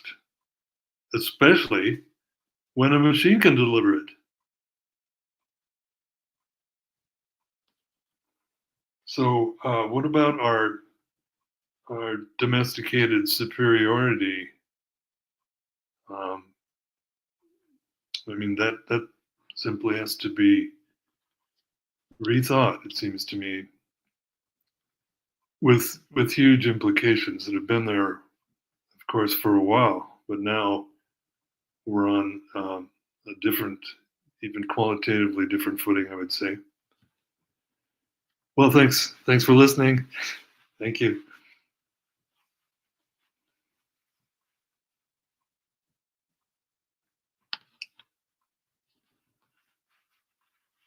Now maybe some feedback, some contrary views, if you like.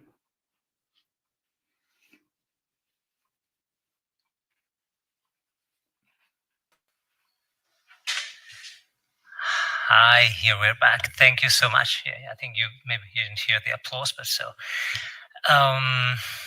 Yes, well, I mean, my first curiosity in having you here, having felt myself so lonely in defending some of the positions close to the ones that you have been defending, probably in even far more lonely situations since 40 or more than 40 years ago. Well, how do you see the scene evolving, of course, with this massive accelerated evolutions that you were already mentioning with AI, and even in just 2 years, massive transformations happening in possibly the worst possible scenarios we couldn't even have dreamt of. But in terms of the difficulty of bringing forth the kinds of critiques that maybe, both of us share, but with not very many others. How do you feel the scene has changed in terms of the possibility to bring through such a discourse? What difficulties did you encounter that you might feel that that one would encounter now more or less resistance to? Like, for example, in our preliminary talk, I already shared with you the wall of resistances I find around me, even in critical intellectual circles, even in environmental movements, when one has to do a full critique of this failure, this obvious, as you say, the elephant in the room, the obvious failure of cultures of domination and the all-encompassing resistance I feel, which I'm sure you must have encountered perhaps in even more fierce manners in defending such positions in the 80s, in the and so forth. So any feedback in terms of how you see the situation evolving, or what you have encountered on your way in exposing this critique, will be, for me at least, very appreciated, and then we can also take the debate further, of course. Well, sadly, so far, the discussion on these topics has been very superficial. I mean, one can point out the disproportionate power of the big high-tech companies. I think something like 4 or 5 of the biggest corporations in the world are now tech companies like Microsoft. So you can talk about it on that level, but that scarcely gets at the real heart of it. But it's the nature of this, not just the certain bad effects, and there are plenty. The addictive nature, the consciously addictive nature of tech developments, especially for the young. I mean, all that is important, but it doesn't get to the heart of it. And so you can talk about reforms or regulation ad nauseum, but it needs a deeper level. And one of the strange things about this challenge is that the left, and that's totally interesting in itself, it seems to me, the left has never been a foe of technology, industrialism, or any of it, really, with some exceptions. News from Nowhere, which was one of my favorite books in the 19th century already, but basically, and now I wanted to mention the Graeber and Wengrow book,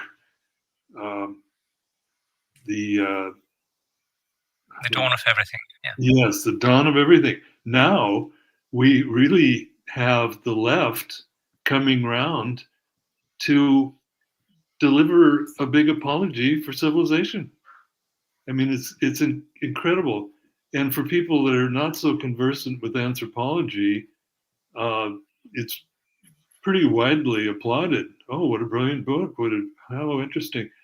Except it's rather a dishonest book, I would say, in many ways, and I won't go off into that. But yeah, here we come around to, well, it's, actually cities were pretty cool, and you could go back and forth with agriculture and all these nice features, and it'll work out okay. That's the bottom line. That's really the thesis at great length. It's a big doorstopper of a book, and rather popular and very insidious. It just tries to sneak in all of these pluses for the horrible picture of the development of domestication and civilization.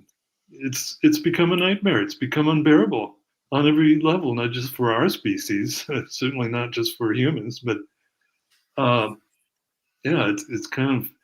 And my friend James Van Lanen is writing a book about it, detailing all of the errors and the trickery involved. But the bottom line, if both the left and the right are officially fine with this whole failed project, where do you look?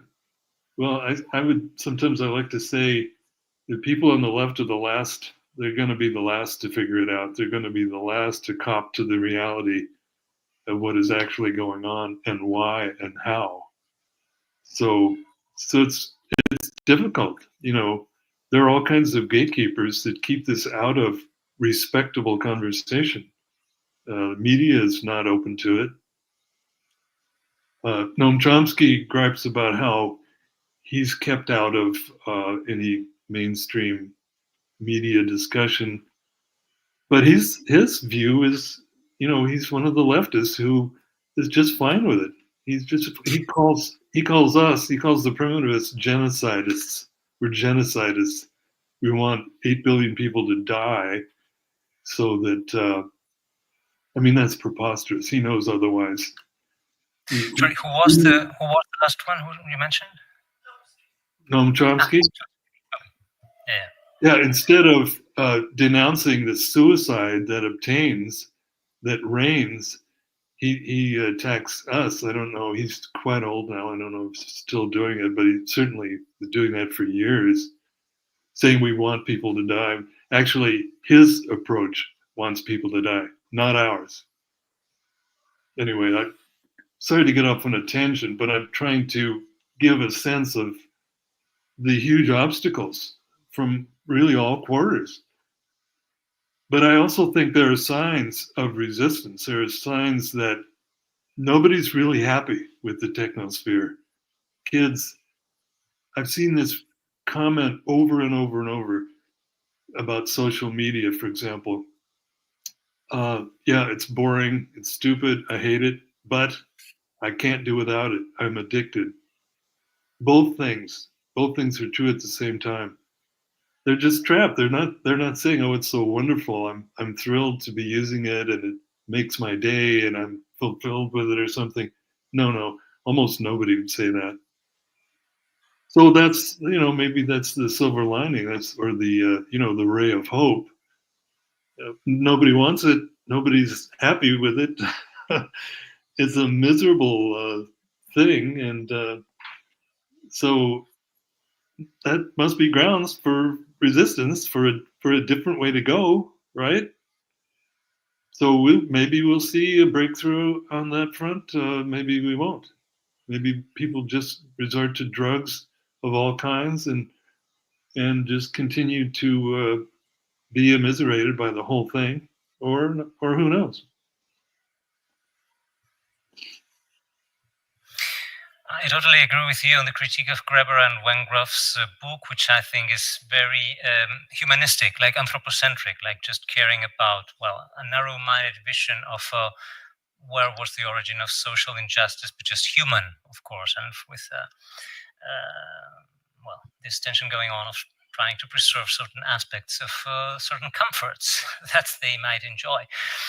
But yeah, so I mean, I already shared with you in our previous conversation, but just to bring back the debate, like in this forum, at least I have been insistent on the fact that since things are going so much in that direction, where there's this denialism going on in the global left, in the environmental movements, in critical intellectuals, and so forth, that for me it's so pretty clear that the foot is, like Antonio Guterres says, with the foot on the accelerator on the highway to collapse and to extinction.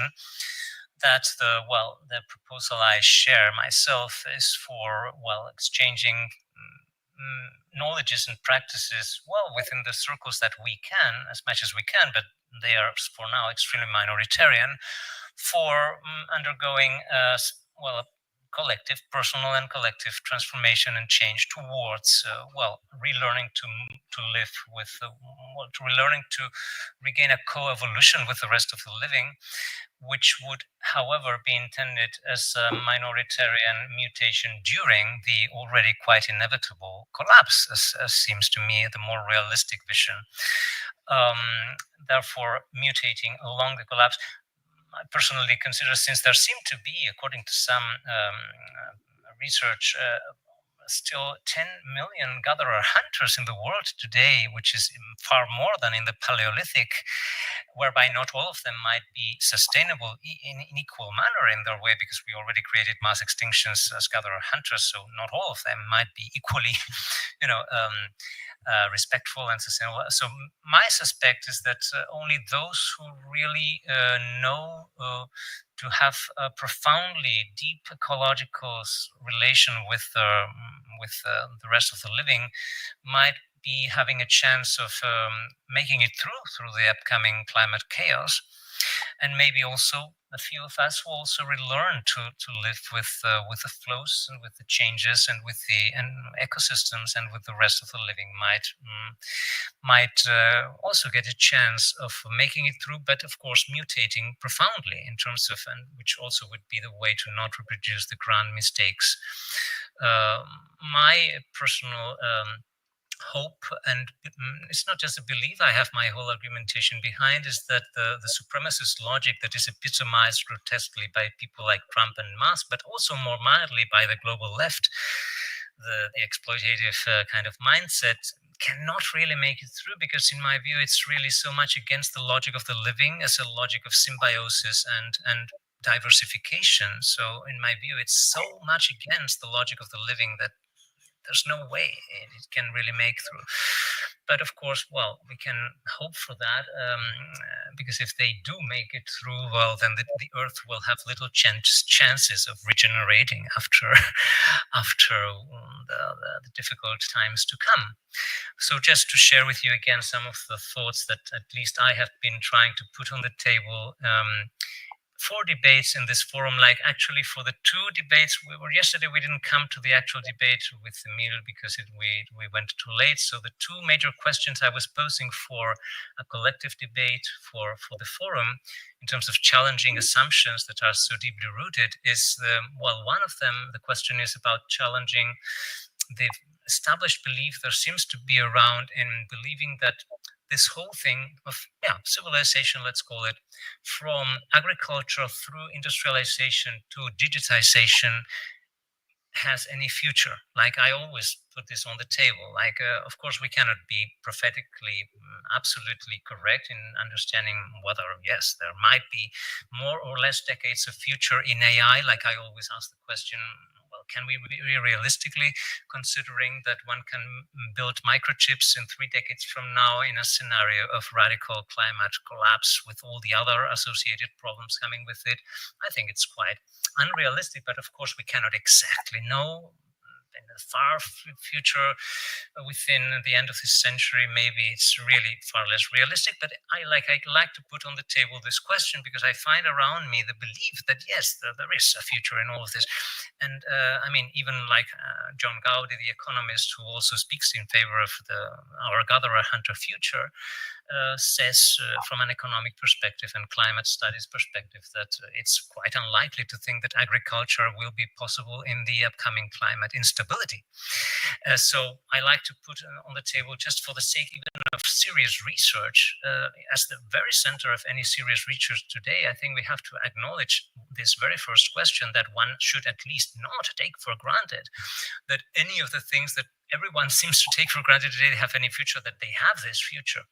This is the one question. The other question is that even if they had a future, how can one take for granted, if one is serious and not just assuming dogmatic beliefs of human supremacism, that there's anything desirable, seriously desirable in any of these things?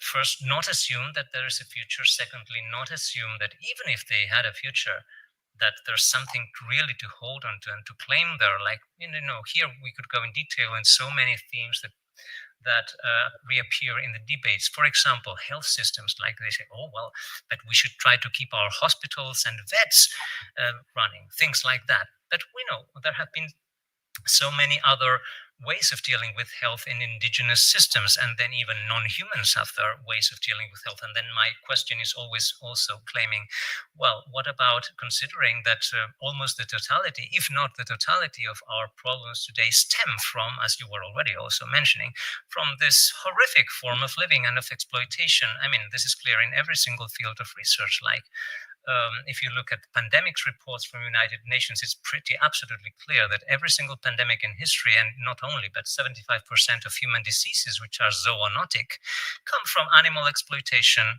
and ecosystem disruption. So this is just a big part of the puzzle of our problems of health. And the rest pretty much also stems from these exploitative ways of living. So I often put it like, we have, since we created this massive problem, we have only been adding patches that create new problems to the problem without ever undoing the source of the problem, right? So, like, I throw these questions here to our local audience, or whoever will be hearing us, also future people hearing us, till, as I always like to say, till YouTube collapses in the upcoming situation. Well, to have these questions in the air, at least as questions that I think cannot be avoided. It's not that we have a definitive answer of, okay, how many decades of future microchips have, for example, or agriculture, but at least understand that it's quite, that it should be taken into consideration very seriously that they might not have so much future ahead. Agriculture, industrialization, digitization, and so forth. And then the other question of, really digging into our beliefs of why do we hold on to, so addictively onto all of these things when, after all, almost everyone is, as you already said, complaining about it. Social media, the stress of urban life, the oppressive norms of, say, heteronormativity, for example, or other such systems. There's so many people complaining about it, and yet we all seem to hold addictively, not me, but many people hold addictively onto these existing traditions, which, again, seem to have not much future on the one hand, but on the other, if we dig and strip them off our religious belief in them, seem to also not have much to claim as defendable, right? As something to really say, well, yes, we should try to preserve this particular way of living. What would be to preserve? This is now really a direct question to just ask ourselves. Do we want to claim the comfort of urban life? I usually call this atrophy. We have atrophied ourselves to the degree that we prefer to lie comfortably on a couch and a sofa rather than experience the body alive, moving in the open air, and searching for plants that can be eaten and feeling the odors and so forth. So in sharing my own transformation, as I told you already, I try to put the joyful aspect of the transformation when you step out of comfort and you realize that comfort was atrophy. So I try to propose this inversion of the framing of the narrative that has defended domestication, and understand that what we called progress means mass extinction. What we called comfort means atrophy and experiential poverty. So this is, I think, part of the massive, I guess, we were discussing it yesterday, I think, of the massive task ahead is to reverse and reinvent the whole emancipatory narrative of progress that is still in everyone's mind, apparently, and which makes it that those not in power want to go up the pyramid of power. And then that's the whole trap of current economics and of current politics at a planetary scale. But anyway, so of course, anyone here just react however you want to John's talk, but also if you want to react to these two questions I was posing as, ontological therapy questions of, why do we believe in these things? Well, I guess in front of this extremely black picture that we're faced with a complete awareness, if I see it simply, there are two scales of time in the perception that we can have. One is in the short term, which can be summarized into the sentence that we've heard since yesterday, as long as we can. And the second scale of apprehension is the one that makes us be aware of the no hope, forthcoming collapse. So my question is, personally, engaged into the small scale time of apprehension with many questions. What kind of zones of resistance can we put forward to reimagine the present time? And bits of answers, faces of answers with that come, I think, in the project that you, Jaime, is carrying forward. That's one big face of this zone of resistance and reimagination. Others exist, and I'm faced with them on the daily life through education. Building up awareness of all these extremely high, big, problematic questions that come from animal domestication to human domestication, all the way down to social oppression. I see today that young kids, completely intoxicated by social media, suddenly become a bit more aware of what's going on when they understand the simple equations of mechanisms of oppression today, and why public money is diminishing, why the billionaires are putting away all their money away from any public institutions and impoverishing the countries, making so that the wealth of the planet is nowadays in a group of very few people. That creates enormous injustice, socially speaking, therefore enormous amounts of discontent and solitude and depression and even more than that. So that's one part of the elements I wanted to put forward. The trying together, individually and collectively, invent what I call zones of resistance, where we can put forward other values. Again, values of fragility, vulnerability, places where you don't have to win necessarily. We have constantly faced with being a winner, being a champion, being this and that, stronger than the other. I mean, trying to portray these values always, may sound naive to also bring up the possibility of little flowers of wonder, of eroterize the world. Many bits of faces of answers I still think exist. I'm not naive. I'm aware of the big picture. And all the way down to the artist that I am, very modestly, I see AI, I see the incredible tsunami taking place nowadays with that. And therefore, since I've been using technology, I say to myself, okay, let's use it for the time being, as long as we can, to just simply perhaps, with a bunch of people in the audience, put forward the possibility of doing something else with it. I know it's petit, I know it's naive, I know it's It's on a very small scale, but, well, those are my bits of hopes. Zones of resistance. I see smaller groups of militants of a much younger age than me trying to put forward bigger questions than just the ones that are completely like narrowed down to social conditions. Or, I mean, I see a little bit of hope amongst the younger people. I see it. I experience it in my mind and in my flesh.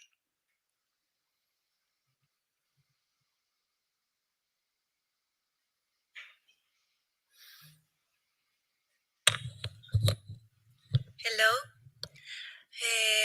I wonder if we can fix or mend our relationship with nature, with the environment, if we try to see back to the myths and the concept of the myth, because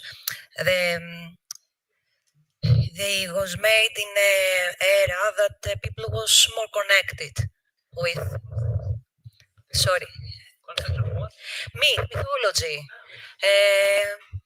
From all around the world. I don't speak for a place or a country.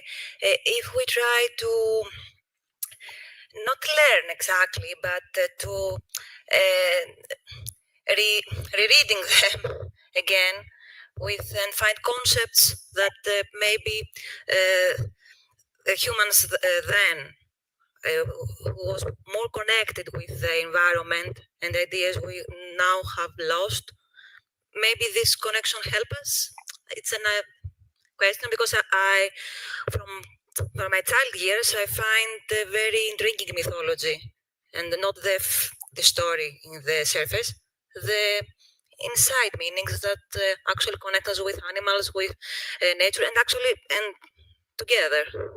That's my question. Thank you.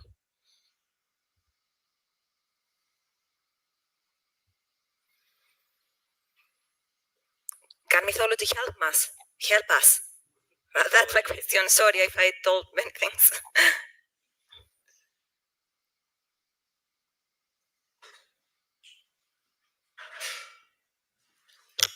I don't know, maybe I'll engage in discussion with you, thinking about myths. I also think about them, and they are very powerful, and it is, already, Haraway was talking about the necessity of inventing new myths, and the myths are important for collective imagination, and this is something that what is much more argumentative than the rational arguments. This is the thing that is calling, the vision, like from one side resonating with certain archetypes, but also with the possibility of transforming the ways that they were in the past in some new forms.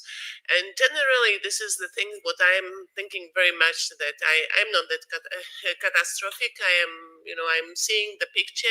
I'm aware. I am afraid what might come, but I have got more hopes. And generally, I'm thinking that it is necessary to, not a leader, but new myths, new images, new imaginations, new connections. Criticism is not sexy, but positive, creative, new forms of life can be very attractive and calling for the new formations. And this I'm thinking since long time ago through the Nietzschean philosophy, that the superhuman is not like criticizing or fighting the other, but is imposing, the ways, the new ways as can be the thing organized.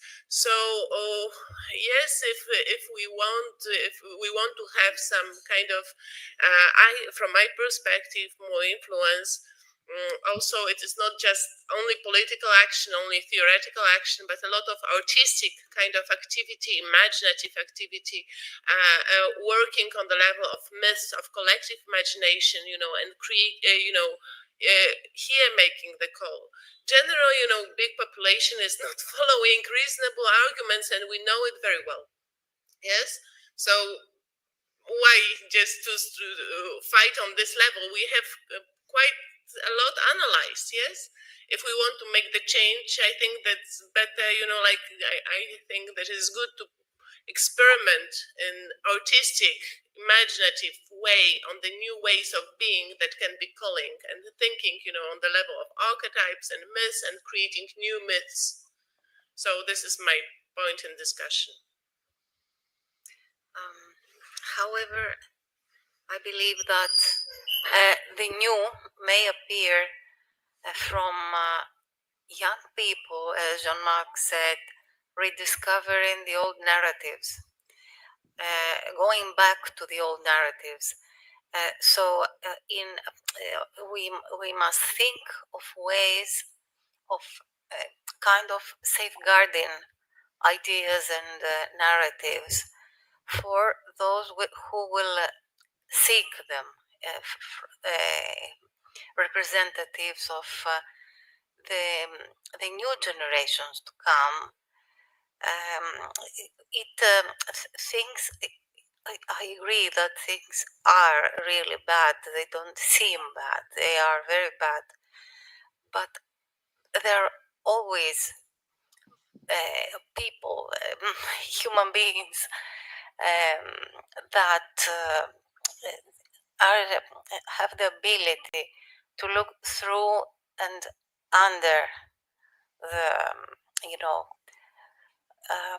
what is imposed to them.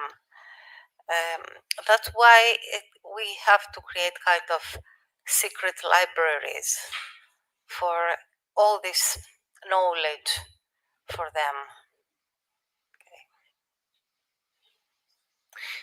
Would you say, John, that it's more difficult to bring through certain issues today than, say, in the 80s when you were starting to discuss this, given the amount of greenwashing going on today, the capacity of the system to assimilate and disturb everything through disinformation, or not?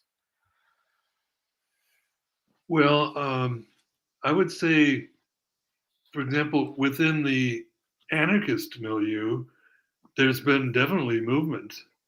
I mean, this used to be, anarchism was a red affair, self-manage the factories. Now there's much greater awareness that the factories are the problem, right at the heart of the problem. Not you can manipulate the political part of it, but if you don't have a different vision of the rest of it, you're just sailing along, and the momentum is just the same. And so, at least in the sphere I'm associated with, not so much the outside, but I mean younger people within this kind of milieu, as somebody else has already mentioned, it's a hopeful thing, and one sees that, which has been referred to, the hopeful part. For example, the Luddite Club in New York was somewhat in the news recently. High school kids rejecting smartphones, and there was a follow-up article in the New York Times pretty recently. Now they're in college, these high school kids. So have they still the same ideas? They still have that outlook, which bucks the dominant stuff? Yes, they're on that same course, not the dominant one, but there are people that, and I've met students here in Eugene at the University of Oregon, very similar. They only want to meet in person. They want to stop scrolling and stop living online, and that isn't satisfying. So they very consciously are rejecting that, and they don't get a big reading or audience or what have you, in terms of their voices, their perspectives, but there's, you can't ignore it completely. Even the dominant corporate media has to, give some information about things on that level. It's not completely censored, so that's good. you realize I'm not the only one who feels this way. You know, if other people do, even though they're not represented that much on television or what have you, but it's there.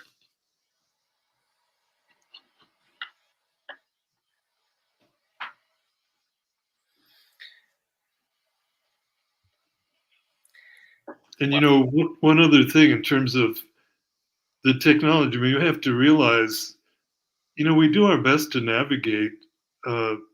We didn't really want this kind of world, but here we are. I mean, I do a radio show, and I have for 20, 25 years now. I mean, that's nothing but high tech. I mean, it streams around the world, and so on. I mean, you know, I'm part of it too. You know, people used to say, or some people initially hearing this kind of things, well, why don't you go live in a cave? You belong in a cave. You know, why are you even on the radio? Or, you know, well, that falls away pretty fast.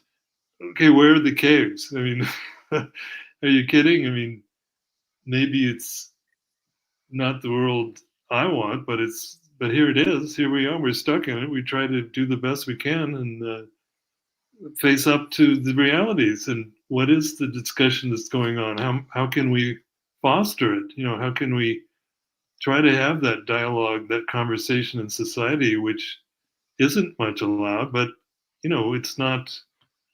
It's possible. It's somewhat possible.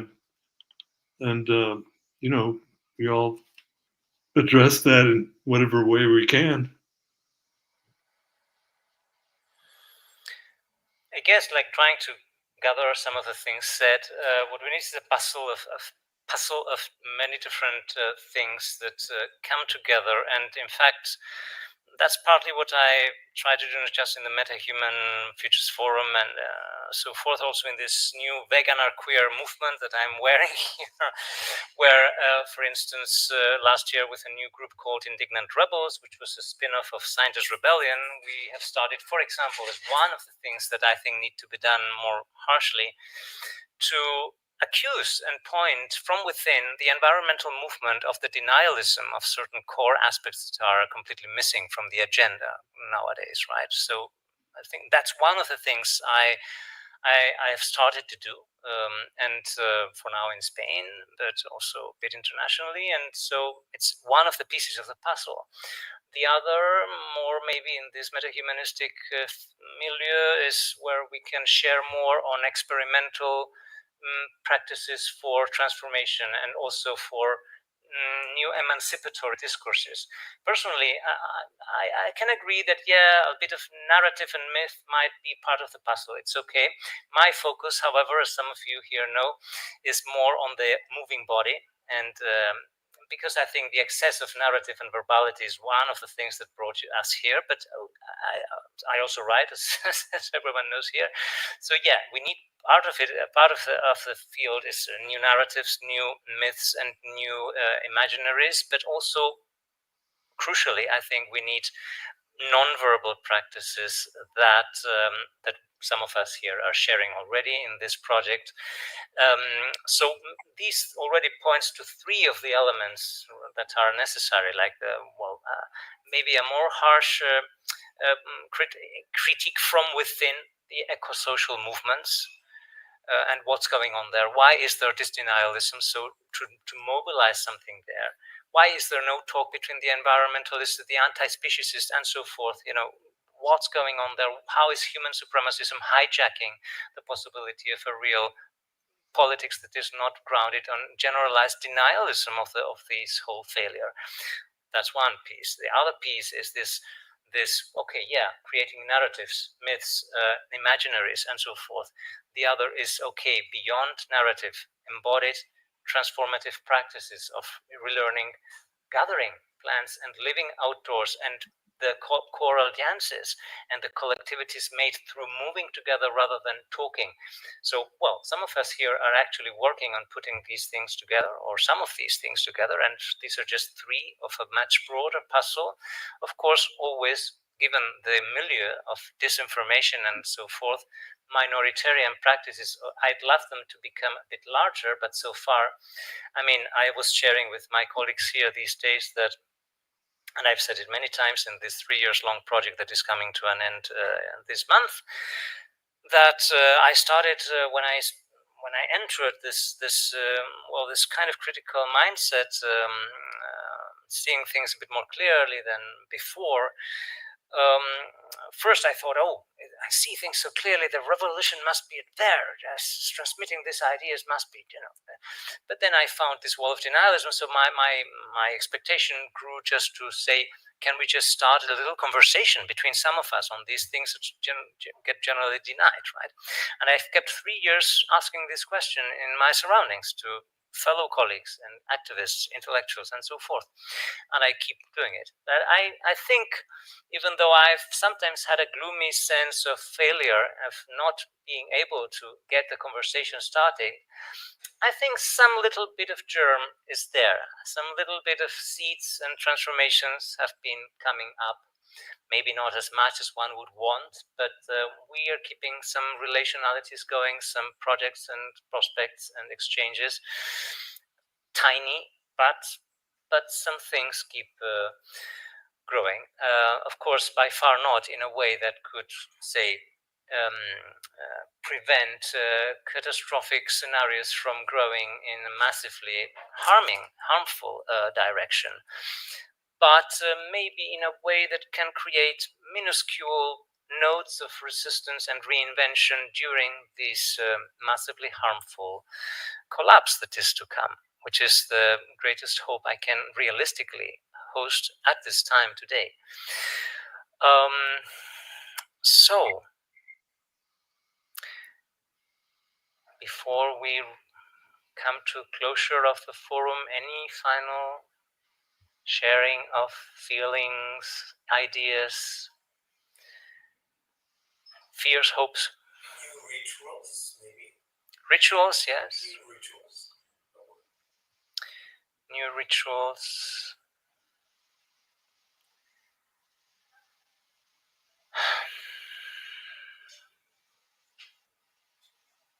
We didn't really get responses to my questions of, what people think about the future of agriculture, industrialization, AI.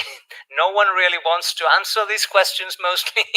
Also about why should one want to hold on to some of these things.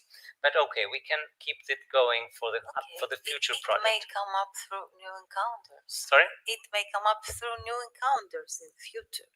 I mean, among people. I don't know. Anyway. I don't want to try to answer this question because I don't think that I can envision the future, that I can claim when the catastrophe will come and so forth. I prefer to have this kind of more localized, temporal resistances, relearning certain practices, transforming certain forms of being. This is the way that I am more for, and trying to do the best ethical choices on the way as I go, not claiming that something will disappear in 20 years, so there is no sense in using it today. So generally, I don't want to get engaged in this form of discussion. So generally, so that this is my standpoint. So generally, we have I think that civilizations are going in cycles, and they are upcoming, and they are declines and disappearances, and the new ones are appearing, and it is very probable that our civilization is going into the collapse. However, there were already so many kind of catastrophic times that when humanity was thinking that it will come tomorrow, or in a few days, or in a few years, or in a few decades, that I prefer to be on the safe side and not to take the not to make this strong point on this side. I prefer more kind of I don't know this name, but like Foucault was saying, this more kind of temporal here, like partisan kind of ways of reacting for various problems that we find on the way. And of course, I am much more consensual than you. Thank you. Well, the question, of course, is not about being prophetic. It's about not assuming highly biased human supremacist beliefs. I don't mean you hold them, but we were having these days here discussions, for example, on, because some colleagues proposed, like, okay, let's use AI for avoiding or reducing the harm to non-humans, which I say, okay, while this technology exists, yes, this could be part, but I'm always also wary of saying, if we put so much strategic emphasis on just say, okay, AI is the solution for animal suffering, then we are also fostering the investment and the emphasis going into the development of an industry that is itself extremely problematic in every imaginable sense due to its toxicity environmentally, socially, and so forth. So I think it is extremely important to not avoid the question of this double question. I think both things are entangled. It's not just the lack of future of something, but the lack of desirability of something, and how both things go together. How the lack of future is linked to its lack of desirability, because the lack of desirability is linked to its destructive power.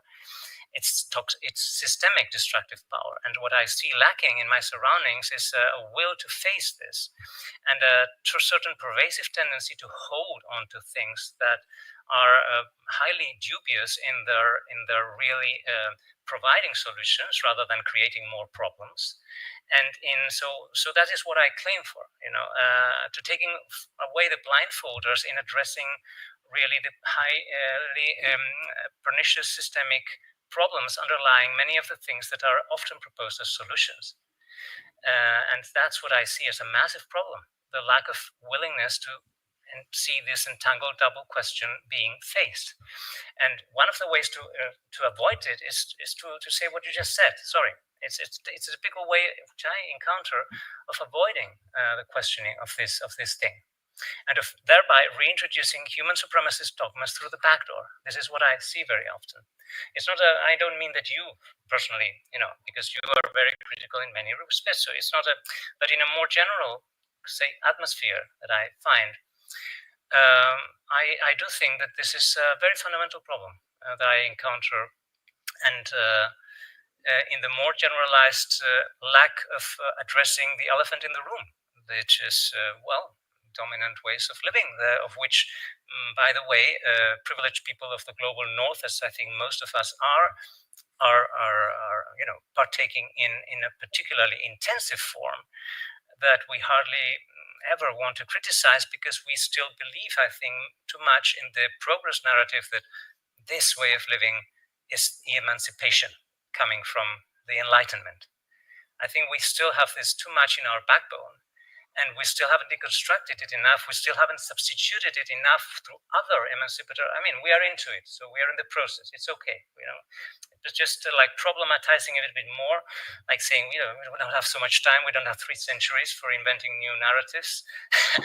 Let's just give it a push and say, okay, let's deconstruct it a bit more. Let's reinvent our narratives a bit more in challenging the beliefs a bit more harshly. A bit of shock therapy, as I like to call it, because the situation is really pretty radical. It's just that, but it's not like, I know. So we are already having the discussions, so it's okay.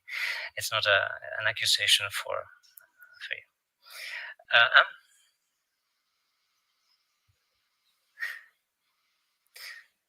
So again, it's not about being prophetic and say, will the microchips last for 30 years or 20 or 50? It's about, okay, not just taking for granted neither the desirability nor because assuming that it has a future tends to be aligned with the idea that there's no alternative. So it's desirable and it has no alternative, when in fact we know there have been so many other ways of existing, And so alternatives are all over the place if we want to look for them.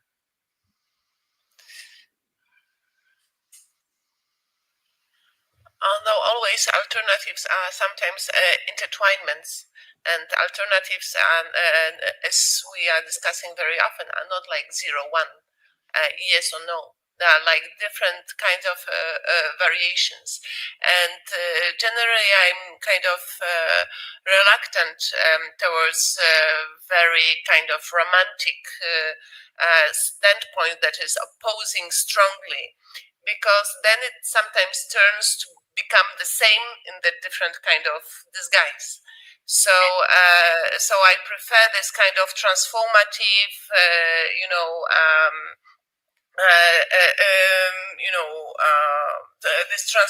rather transformations than opposing something that like 0-1, because then maybe I don't know, I want to be engaged in the process, what is going on and happening. I'm not going to the seclusion on my own. I want to be engaged in the process, what is going on, but like being, like opposing just directly, it is beautiful, freedom on the barricade. But then, really, I am cautious here, because revolution stands to its own children. I don't think we're here talking about a position. We're talking about producing something quite different and doing it in a multifaceted form. What I think is being discussed is more avoiding the traps of pretending to find middle ways that end up being supportive of the problem. Like this typical issue of, okay, how much do we want to say that AI is the solution for animal suffering? And at some extent, one could say, yes, like, okay, while it exists as a partial thing, one could say, okay, let's at least avoid that it only gets used for the purpose of humans, right? So yeah, part of it might be actually, I have been 25 years as a media artist, but I have deconstructed that background to the point of almost, not quite fully, but almost leaving out that part. And then, so where is the thin line where this kind of statement starts being, okay, the strategic focus is in pushing for that, and then that ends up being a support of highly problematic industries. And so this thin line is where we can, I think, work around the thin lines. Definitely.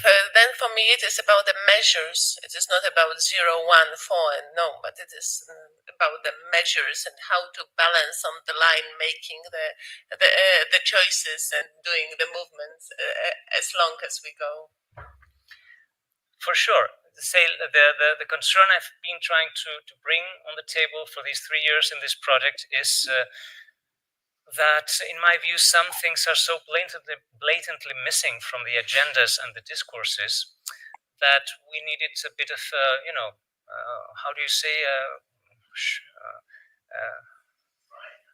like when you give someone like this shaking the shoulders, shaking up the shoulders in moving the debates far beyond what is the usual standard of the critique. And then within that, yes, there will always be thresholds and continuums and things, but in my view, there needs to be a tremendous upgrade in terms of avoiding the usual denialisms that permeate the usual standards of critical intellectuality and of global left and of environmental activism, even anti-species activism, and so forth, queer activism, in all of these regimes. And having found myself in the middle of many of them, I found many shortcomings that put in a broader picture I felt demanded. And so what I've tried to do is to share a different view on it and see who wants to join that vision.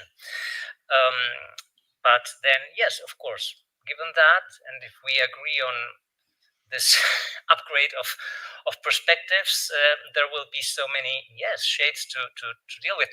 And I think for me, as long as we put attention on these thin lines where we suddenly cross over to a position that is becoming supportive of the problem, as long as we keep the eye on that, yes, we can keep multi-strategic, like we are all here using digital media right now, and using a building, and even though part of my time I spend relearning to live outdoors as a nomad gatherer, and then we are exchanging practices on this in this project that we have here with you also. And so I think, of course, we all have the many feet on the many different aspects of the problem in a long process. I call it a disalignment, and I might end up disappearing, but after having shared as much as I could, if I manage, maybe not. Others might not, and it's fine. But I think the upgrade, like the change of perspective, I do feel is highly necessary, because at least my perception is that there's really a massive lack in acknowledgement of the problem, as John was saying before, as I have been saying in these 3 years. And for me, the elephant in the room is human supremacism. To put it simply, of course, it's a very complex problem, but it's what I found as the simple answer to the complex problem. But I found that trying to put on the table dialogic means to self-deconstruct as a group, like we have had this 3-year-long process with an almost permanent team where we have kept discussions going and so forth. Again, I don't want to be too pessimistic. I think some things have evolved in that process. At times I was pessimistic because maybe maybe I was not capable of bringing forth the correct dialogic processes to make the debates be productive enough for people to, I don't know, to enter this kind of scenario if they want it.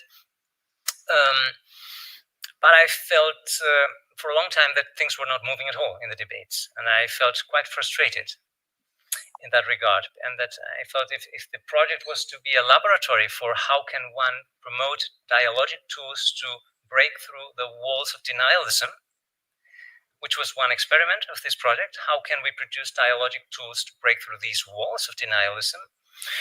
Well, I found it extremely difficult. And I have no solution for that, even in a long-term team discussing this over 3 years long. Well, to take a little example, I'm using AI, and at the same time, I think maybe it's a complementary action. And a decision of mine is to discuss with all the people that I'm working with about the threshold we're going to reach in terms of lack of water to flood the data centers. It sounds like a very little tiny atom in the ocean of problems, but if we can still move forward as long as we can with the increase of awareness of the thresholds that we're reaching, that level of awareness could be expanded little by little. I know, and I understand your frustration, Jaime. I understand it. I feel it. I feel it because the picture is extremely rich, immensely informed, and you've done an incredible amount of gathering of information to make us understand where it all starts, from the Paleolithic to the Neolithic times until today. And, well, I don't know if it's a last word of today, but I personally, to make things a bit personal, I want to thank you. We're reaching the end of this 3-year-old European-funded project. It ends May 31st. I want to thank you, because your vision is extraordinary. And I'm glad that I have met you. And I'm glad that I'm here discussing with these people around. I know we're not too many, but I think what you're doing is great. It's really great. And to not be too pessimistic, I see the seeds. I see the seeds. I like what we call the bad seeds in my garden. We are weeds, right? We are claiming that the power of weeds is the good ones. The weeds are the good ones. Well, I want in my turn to thank the precursors like John Surson and people who have been inspiring and who have laid so many seeds before me and before us, and all of us are seeding many things and weaving many things together. So in my turn, thank you all who have been spending so much time with me and with my at times harsh ways of putting things on the table. So let's hopefully keep all of this running it's I think that is hopeful. Of course, there is no frustration. We are keeping it running, and so that's of course a sign of hope in our scale of keeping things growing as weeds that we should again become. The power of weeds. I call the metahuman revolution is the revolution of weeds. Weeds are the good thing. Okay, well, thank you. I think so. John, you can decide to continue or not. But so before closing, I would like to just show online now the little catalog of activities of the project, just a few pages of images that we go through what we've done in 3 years in the forums and labs. After that, I will end the streaming, and we have a final activity, the projection of 2 videos by Mia Makela, who prefers to have them projected just locally, which are in the program. So that would be the ending activity of today before we go for dinner. So thank you so much, John. It's been great to have you, and I hope we keep the conversation going. Thank you very much. Thank you. Thank you. So I will, you can keep there if you wish, but I will now, remove you and then myself also, I have to put here the catalog.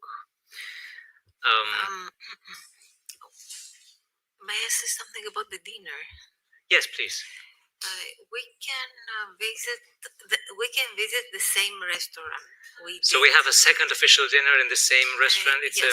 We call it vegan ecstasy because it's really the most amazing food. It's called 28 Mezzopoleio. Under the restriction of not spending more than yesterday. Good.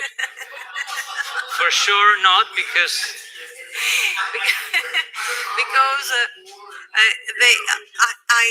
this is the instructions I have received. I'm still full with yesterday's food, so for sure I cannot. So let's have as a final, and I mean, anyone who wants to join also, maybe if you want the co-organizers also to join for saying, you already talked from your places. So thank you, of course, the project co-organizers. Am I now on? Jean-Marc from Cadence, Evi Sampanikou from the University of the Aegean, who is also hosting this event, Alexander Lukashevich, who is also, together with Evi and Joaquin Fernandez Mateo, co-organizer of this forum, and then also the other participants, of course, from you again. University of the Aegean. Thanks to everyone and to the others ones we have been having in all the activities that we're going to see now in this catalog, which is one of the deliverables I have to pick for the project in coming days. It's not the final version, but it's just where we can have a look at some images from the 18 events with forums and labs that we have been doing since it started 3 years ago. Okay, after this we will end the streaming and we will show the 2 videos by Mia Makela. Okay, thanks everyone for this project and for these activities, and we are already hopefully getting thinking of, not only thinking of, but putting into motion hopefully a new project, hopefully continuing or starting next year, also with Jean-Marc, Evi, and Alexandra, and myself as official partners, for giving it a much further push in the direction of deep ecology of these practices we were mentioning, of the moving body as core practices for diversification of life at large in the biosphere and of human societies as well, and of knowledges, and of becoming together and of co-evolving with the totality of the living. It's a project called Common Body. So the common body of the biosphere, the common body of shared knowledges, as embodied knowledges that are no longer these abstract human supremacist knowledges, but others we can share with the rest of the living and share in embodied form between us. This is just a hint of we are already planning and working on In fact, in the coming days, just to finish the kind of final comments, we have the final activity of the project is in this year it's called the Metasexual Lab in the Queer Festival in Scala Ereso, which is the beautiful magical place to the other side of the island of Lesbos, where we have been doing activities every year also with in collaboration with Ohana Ranch there from the queer community in Scala Ereso. By the way, the village from where Sappho was originally. And so we will do this final Metasexual Lab there as part of the Queer Festival, and also some more experimentation with Alexandra, Jean-Marc, and me doing, planning our future outdoors labs, like sleeping outdoors, continuing our herbariums and our exploration of the ecosystems there, which we'll want to build into a more consistent methodology for the future project and whatever we do in the future in that respect. So we will be providing more final information of what we do there for very soon. And also, of course, finishing our wonderful sailboat trip back to Athens, thanks to all the generous offer of Alexandra. So that we came from Athens with the sailboat as a more sustainable way of traveling and staying around the island these days, at least 3 of us, with Captain Elif. So yeah, we have to finish still that part, which again is very wonderful, I think, looking towards future ways of taking also this further. I think it's a beautiful and coherent way, and I'm very thankful for this. So, having said this, let's take a look at these images from, let's make sure it's also visible in, oh no, it was not visible, so let's add it onto stage for the onliners. So this is the draft of the project catalog. You can't see it full screen, but anyway, just to get a hint. So it starts with this first forum and lab we did in Zorita de la Frontera in Spain, in the Reverso space in rural Salamanca, with our first gathering there, exploring different kinds of, theoretical gatherings and movement exercises and outdoors experiences and little bits of VR experiences. Of course, the names and participants, of course, in all of this will be also added in the catalog. You find them also in the links to every single event in the program of each event that is linked in the catalog. These improvisations with the flexinamic structures outdoors in the village, and the public activities with people from the village in the big hall of space we have there, and the other installations and interactive projections and performances or metaformances we did outdoors in the village with audience participants from the village, but with a core group of the chorus of 7 participants activating this this great piece we did, this collective metaformance called Surfing the Surface of an Electron, following the idea that Charles, one of the participants, had, calling it that name. The Return of Dionysus, this beautiful collective improvisation with the suspended flexinamic structure in the squash pad of this village, Zorita de la Frontera, with also later on the participation of some of the local village participants activating the interactive system.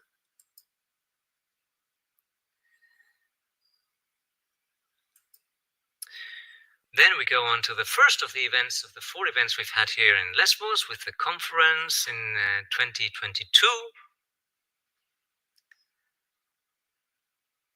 where we also did our first Metahuman lab in Scala Ereso, in the Ohana Ranch, and with projections in the village by the sea, with always the mixture of theory, of embodied movement practices, with just the moving body, some of them, because many of us are coming from the media arts, me being now the one who is taking more gradual distance from it, but still not fully rejecting it, but in my case, putting more and more in the foreground just the moving body. So this project had this double side body net, more still with a focus on new media, and horos, more with focus on the chorus of just the moving bodies. And we have kept this tension going between both elements and both layers. We will see in the catalog how this is kept evolving.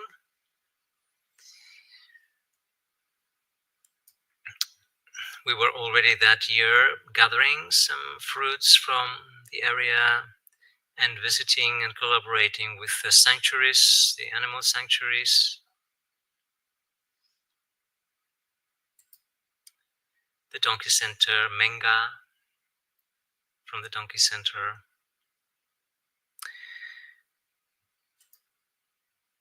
We go now to the first of the events in Toulouse in this project, because we have been having events in Toulouse from far earlier, since the Metabody project, with this first event where we were online with Dresden, with different people in different places of Dresden, and actually also in Spain.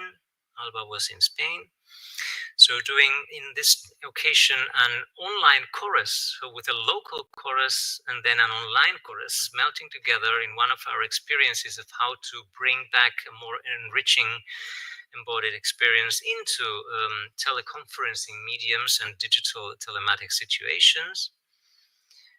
And we have done a lot of work around this in the project, which I think was quite interesting and enriching. Not sure how much we will take this on in the future project, but we have done at least an interesting development in this project around this idea of this choral reinvention of disaligned approaches to perspectival media like the camera plus the telematics around it. So dancing together at a distance through the disaligned relation to the camera. Always involving a lot of just pure body experimentation with disalignment exercises and so forth. So this was, for example, images of the people who were in Dresden in a later part of the experience, connecting through their phones as a sensor to the people who were in Toulouse, and collectively transforming these abstract avatars of the digital meshes. Again, as one of the experiments we have done in doing a telematic version of the projects I have been doing for 20 years without the telematic medium, as a more local situation. So these were the people in Toulouse interacting. Here you see the people in Dresden who were interacting on the same mesh through their phones, through the data of the phones being sent in real time, creating together this collective common body, this avatar that was the architecture, the symbiotic architecture, where the disaligned movements of each one from each distant location were symbiotically entangled with this architecture that was this disaligned avatar, that was the common body of all the people connecting at a distance. This kept evolving a lot in the next years.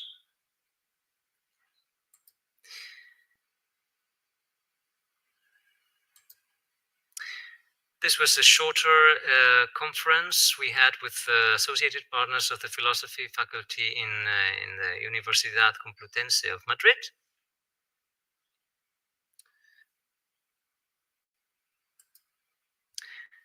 And we have again the second event here in Lesbos in 2023, where we had also the 13th Beyond Humanism conference, along with the second Metahuman Futures Forum and the second Metahuman Lab in Scala RSO, where we had the exhibition up in the foyer and some little workshops during the conference, where much of the time I was just sick in my room here, telematically joining the conference, which was called this year Earth Liberation, paying honor to the radical ecology movement called the same way. This was already images from the Metahuman lab in Scala RSO, improvising by the beach in the village, doing our vegan cooking together, playing with flexinamic structures at the beach.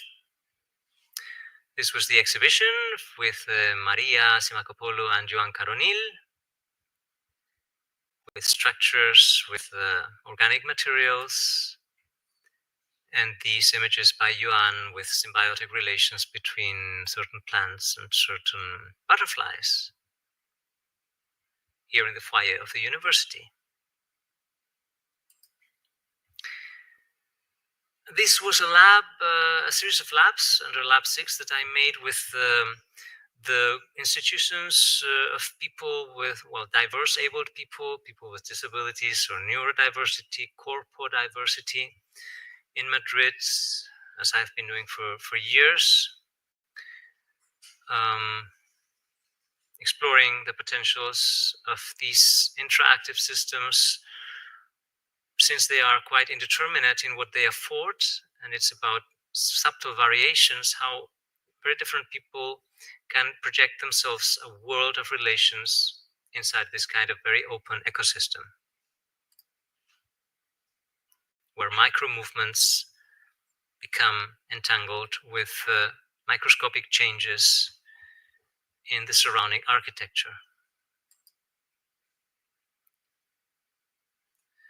So here again, much of what you see is still using the digital media that some of us have been developing for many years, but much focus of the activities, perhaps I have to add more images on this, has been on the actual physical work of the disalignment exercises and just the pure choral work of the moving bodies and the sounding bodies.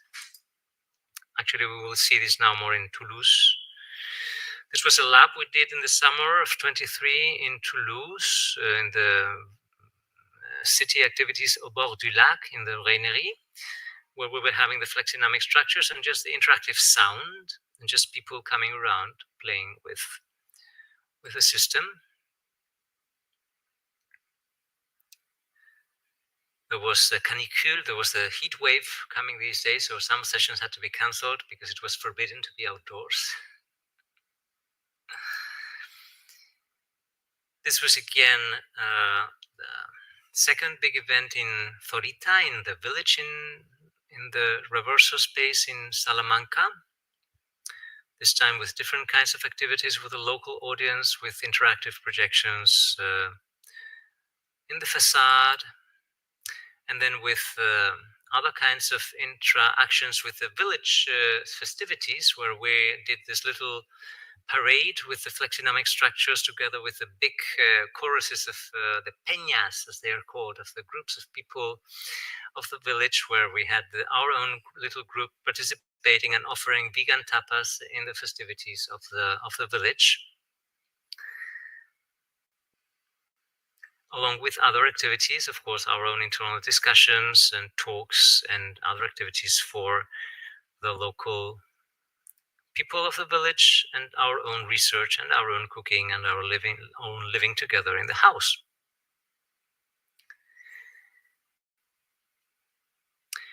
This was again the second set of activities in Toulouse on that year, taking much further the experiences on the telematic choruses, but with a lot of work, more and more work on outdoors, just full body, pure body chorus movements, as you will soon see. So here, merging the images of remote people dancing together through the disaligned relation through disaligned video chorus of people connecting at a distance, but with a careful exploration of every possible disalignment in relation to the camera.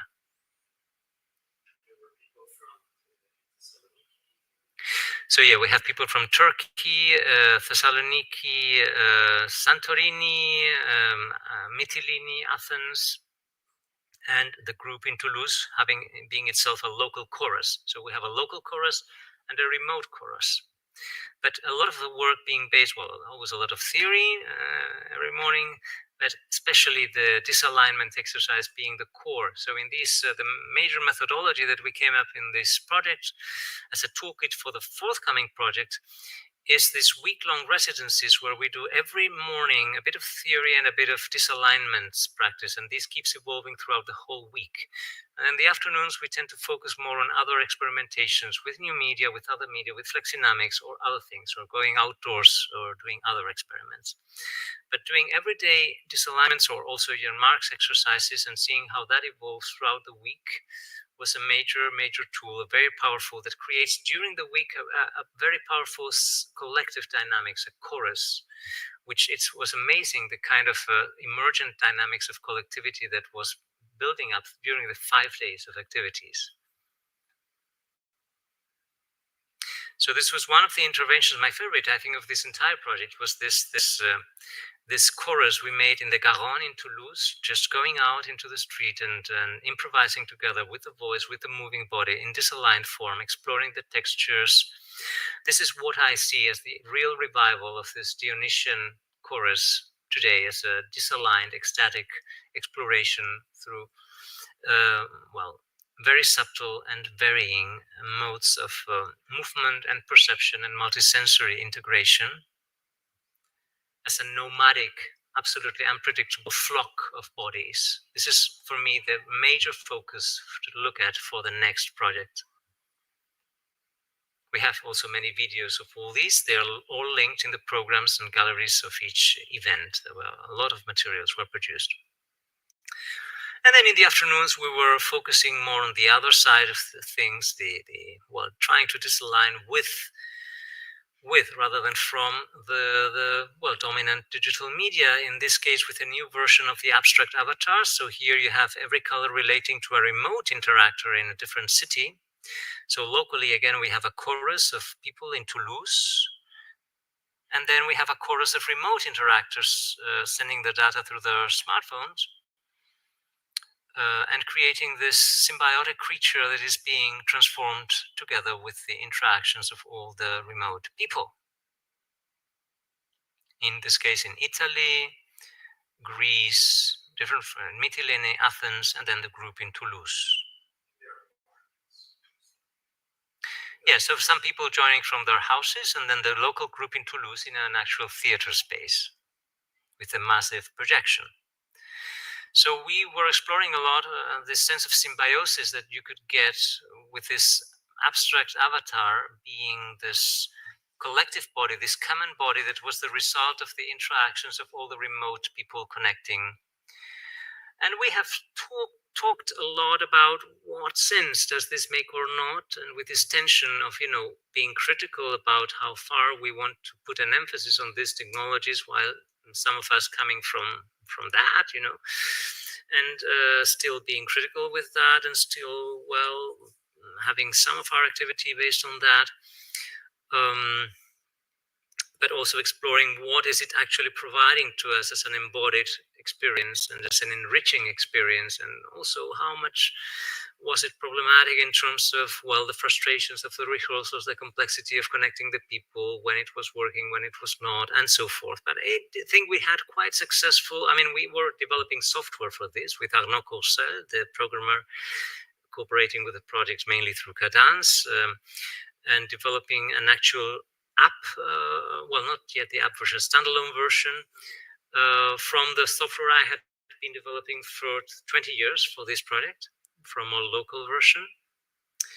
So we've been debating a lot on how to develop this and what sense it makes, and what we want to do with this in the future or not. This was a smaller lab I did one day in a rural space, an eco-village in Almeria, this place where I often spend a lot of time rewilding myself with the mobile home, always with a mixture of theory and embodied practices and disaligned movement. This was another smaller, well, this was a 2-day symposium we did with the associated partners of the Complutense University of Madrid.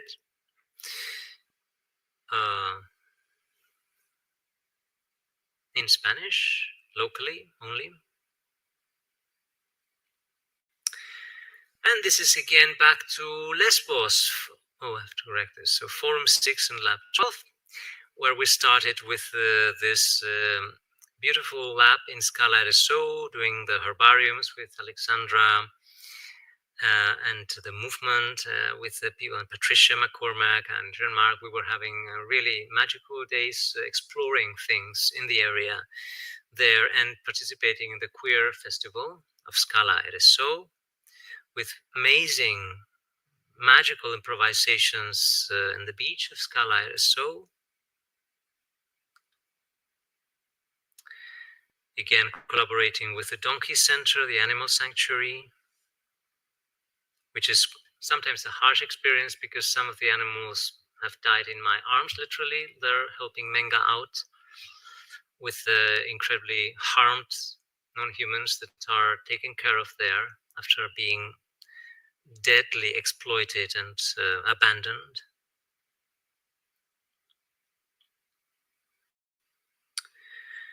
And then we had the conference here in Mytilene with amazing people, an enormous amount of wonderful guests that year. Here we see the talk with Stellark and Francesca and many people who were joining that year. It was, I think, the largest Metahuman Features Forum we've had. We're planning already the book based on the special issue based on the talks from that year. We already have published one special issue on the first one of the series and on the fourth one of the series. This was a nice moment.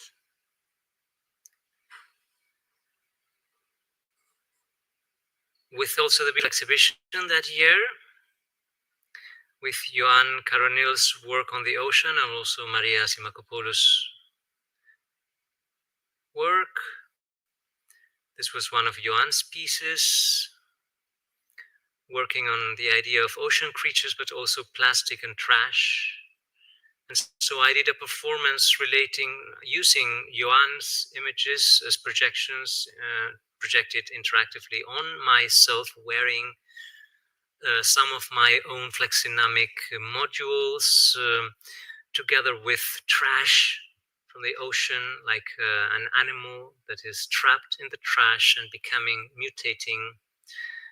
I couldn't finish as I wanted and going down from the hill and ending up in the water because it was difficult for some people, and also the projector overheated, but we can try to do it on another occasion in the future. I certainly want to do a metaperformance ending up in the water sometime in the future. Maybe I don't return from the water, I just disappear.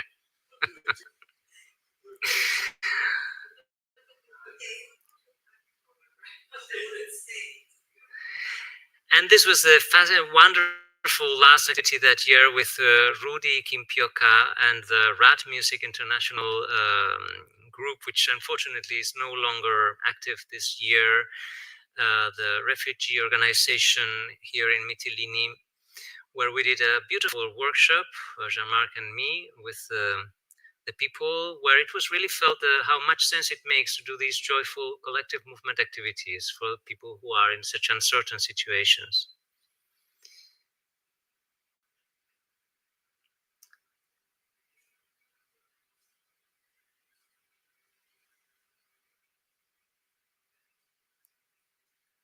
There was also separate sessions for women in the group that would not appear in the pictures. So we were taking care of many different aspects there and having more intimate sessions for some of the people who were dealing, of course, with the different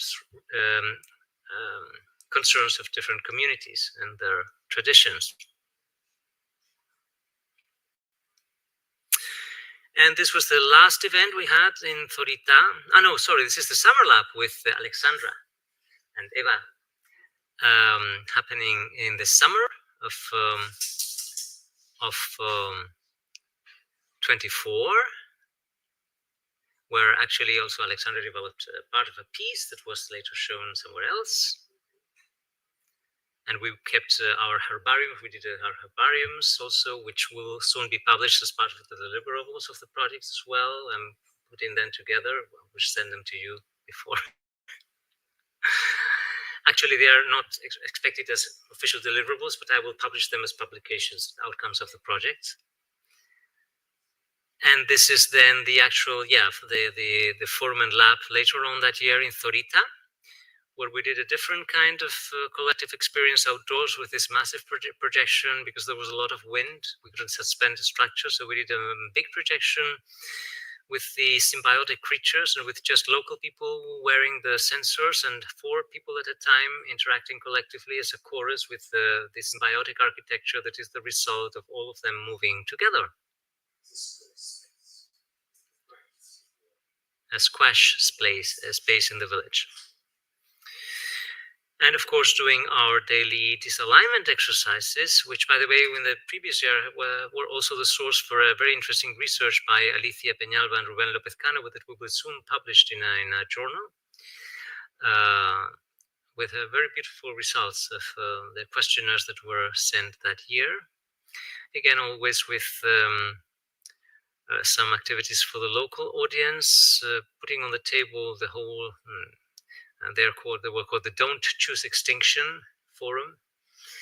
Although maybe we can improve dialogic ways of bringing the harsh issues to the locals in future events, and gathering plants, cooking with them, participating in the village festivities, offering our vegan tapas in the middle of the bullfighting festivities of the village, and so forth.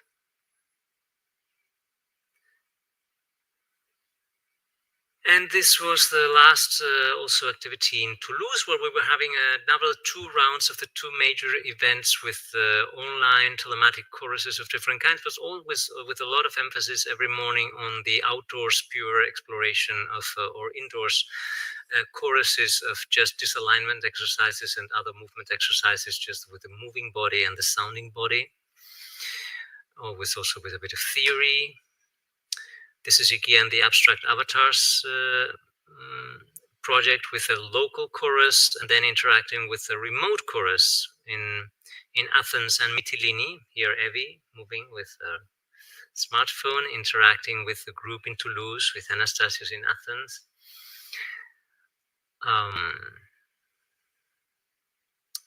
And of course, with our daily outdoors disalignments, our gathering of plants, we did a herbarium that year of the plants in Toulouse, in the Vannerie. This is another place where we were doing. I stayed in Madrid because I was ill, so I was connecting from Madrid for online theory and disalignment sessions, which we have also recorded, and they are materials for the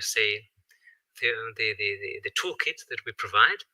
The techniques, both the theory and also the disalignment practices and so forth. Here, creating hybrid bodies through the merging of images at a distance, doing experimentation every day of the week. And then always we end up these residencies. This is something that started before this project, it's kept evolving in Toulouse, with sortie de résidence, so open doors, like public sessions, where the chorus that was building up during the week is shared with an audience that we try to involve in an immersive form in the experience, rather than just being spectators. This is a crucial methodology of metaformance that we are also proposing for the next project. So the chorus is, avoiding this typical spectator situation. This was this was more of an online Ibero-American forum, Metahuman Futures Forum, which also had its immediate publication afterwards, with many interesting, coordinated from Madrid, and with many interesting presentations from Argentina, Brazil, Mexico, and Spain in Spanish and Portuguese.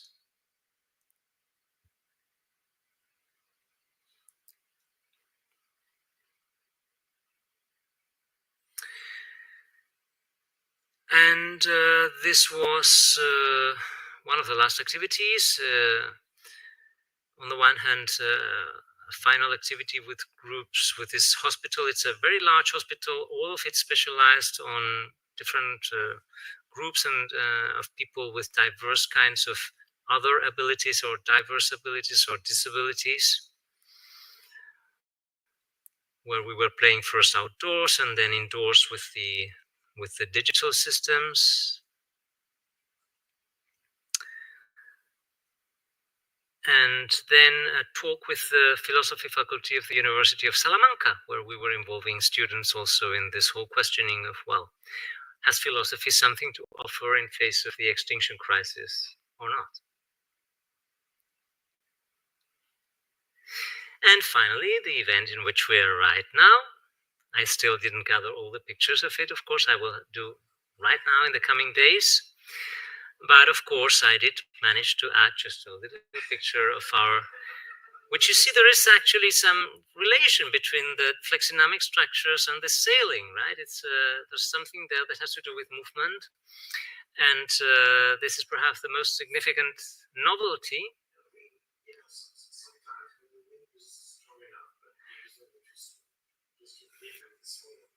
Yeah, so of course, as soon as the wind was strong enough, we had the sails on, which was, of course, the idea.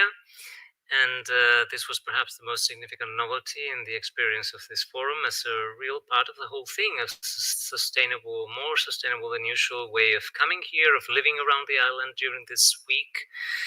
And well, I will soon add more pictures and links to documentation to the other things we have been doing and we will end doing the coming days in Scala Ereso. And with it, we close this run through the activities of this beautiful project, which I thank you all so much for having been part of. And I do think that some seeds have been spreading, so I'm not at all frustrated at that. On the contrary, it's been a great honor and pleasure to work with all of you and having new perspectives already running. So we are actually perfectly on time regarding the expectations. It's around 8 o'clock. So unless someone wants to share some final comment, I will end the streaming. So we don't have comments from online either. So thank you everyone looking the streaming now or in the near future. Well, I will close the streaming now. We will have now as a local experience the 2 videos from Mia Makela that are in the program. Sorry if someone was expecting them, but the artist preferred it to be shown only locally for also copyright issues. It's an artistic work that she's showing now, and she doesn't want to have them recorded online. So thanks. I will now finish the streaming and we just project the 2 videos and then we can leave for our final dinner in the port. Thank you.